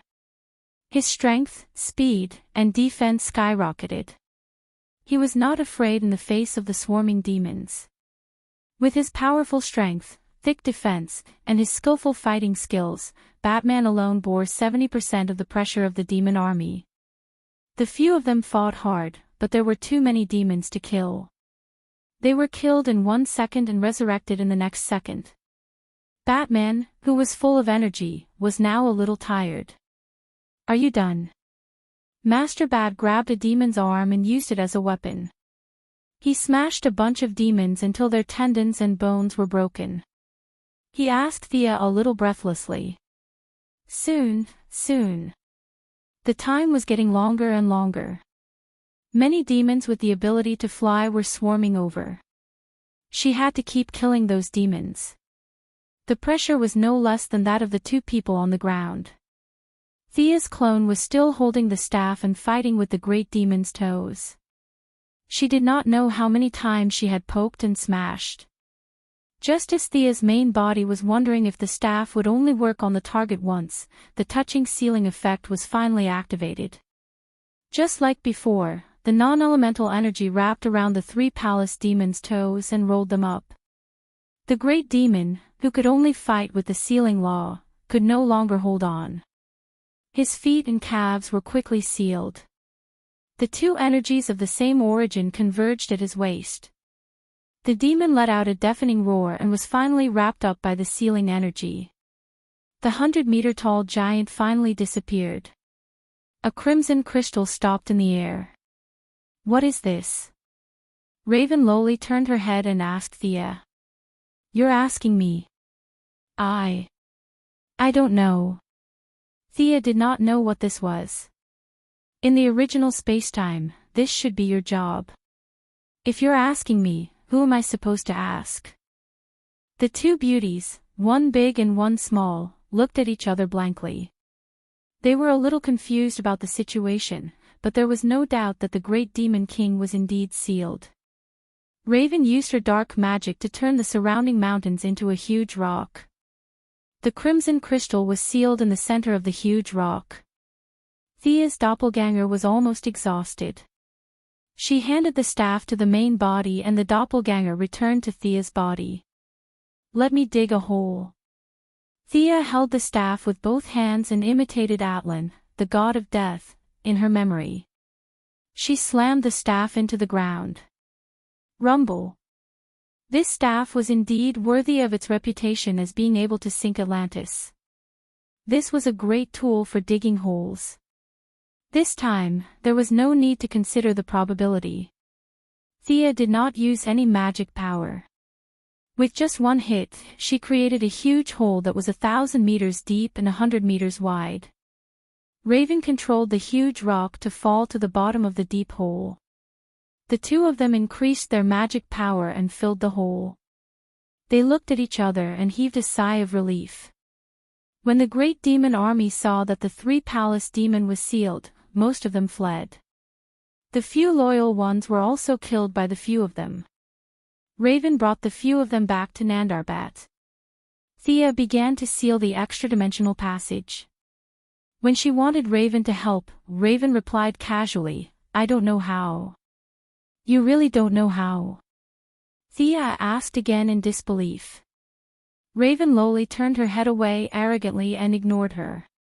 Another naughty child. Thea was speechless. She could only do it herself. She constructed the magic circle, dismantled the details, and added a few patches to the original foundation. Finally, the passage to hell was blocked.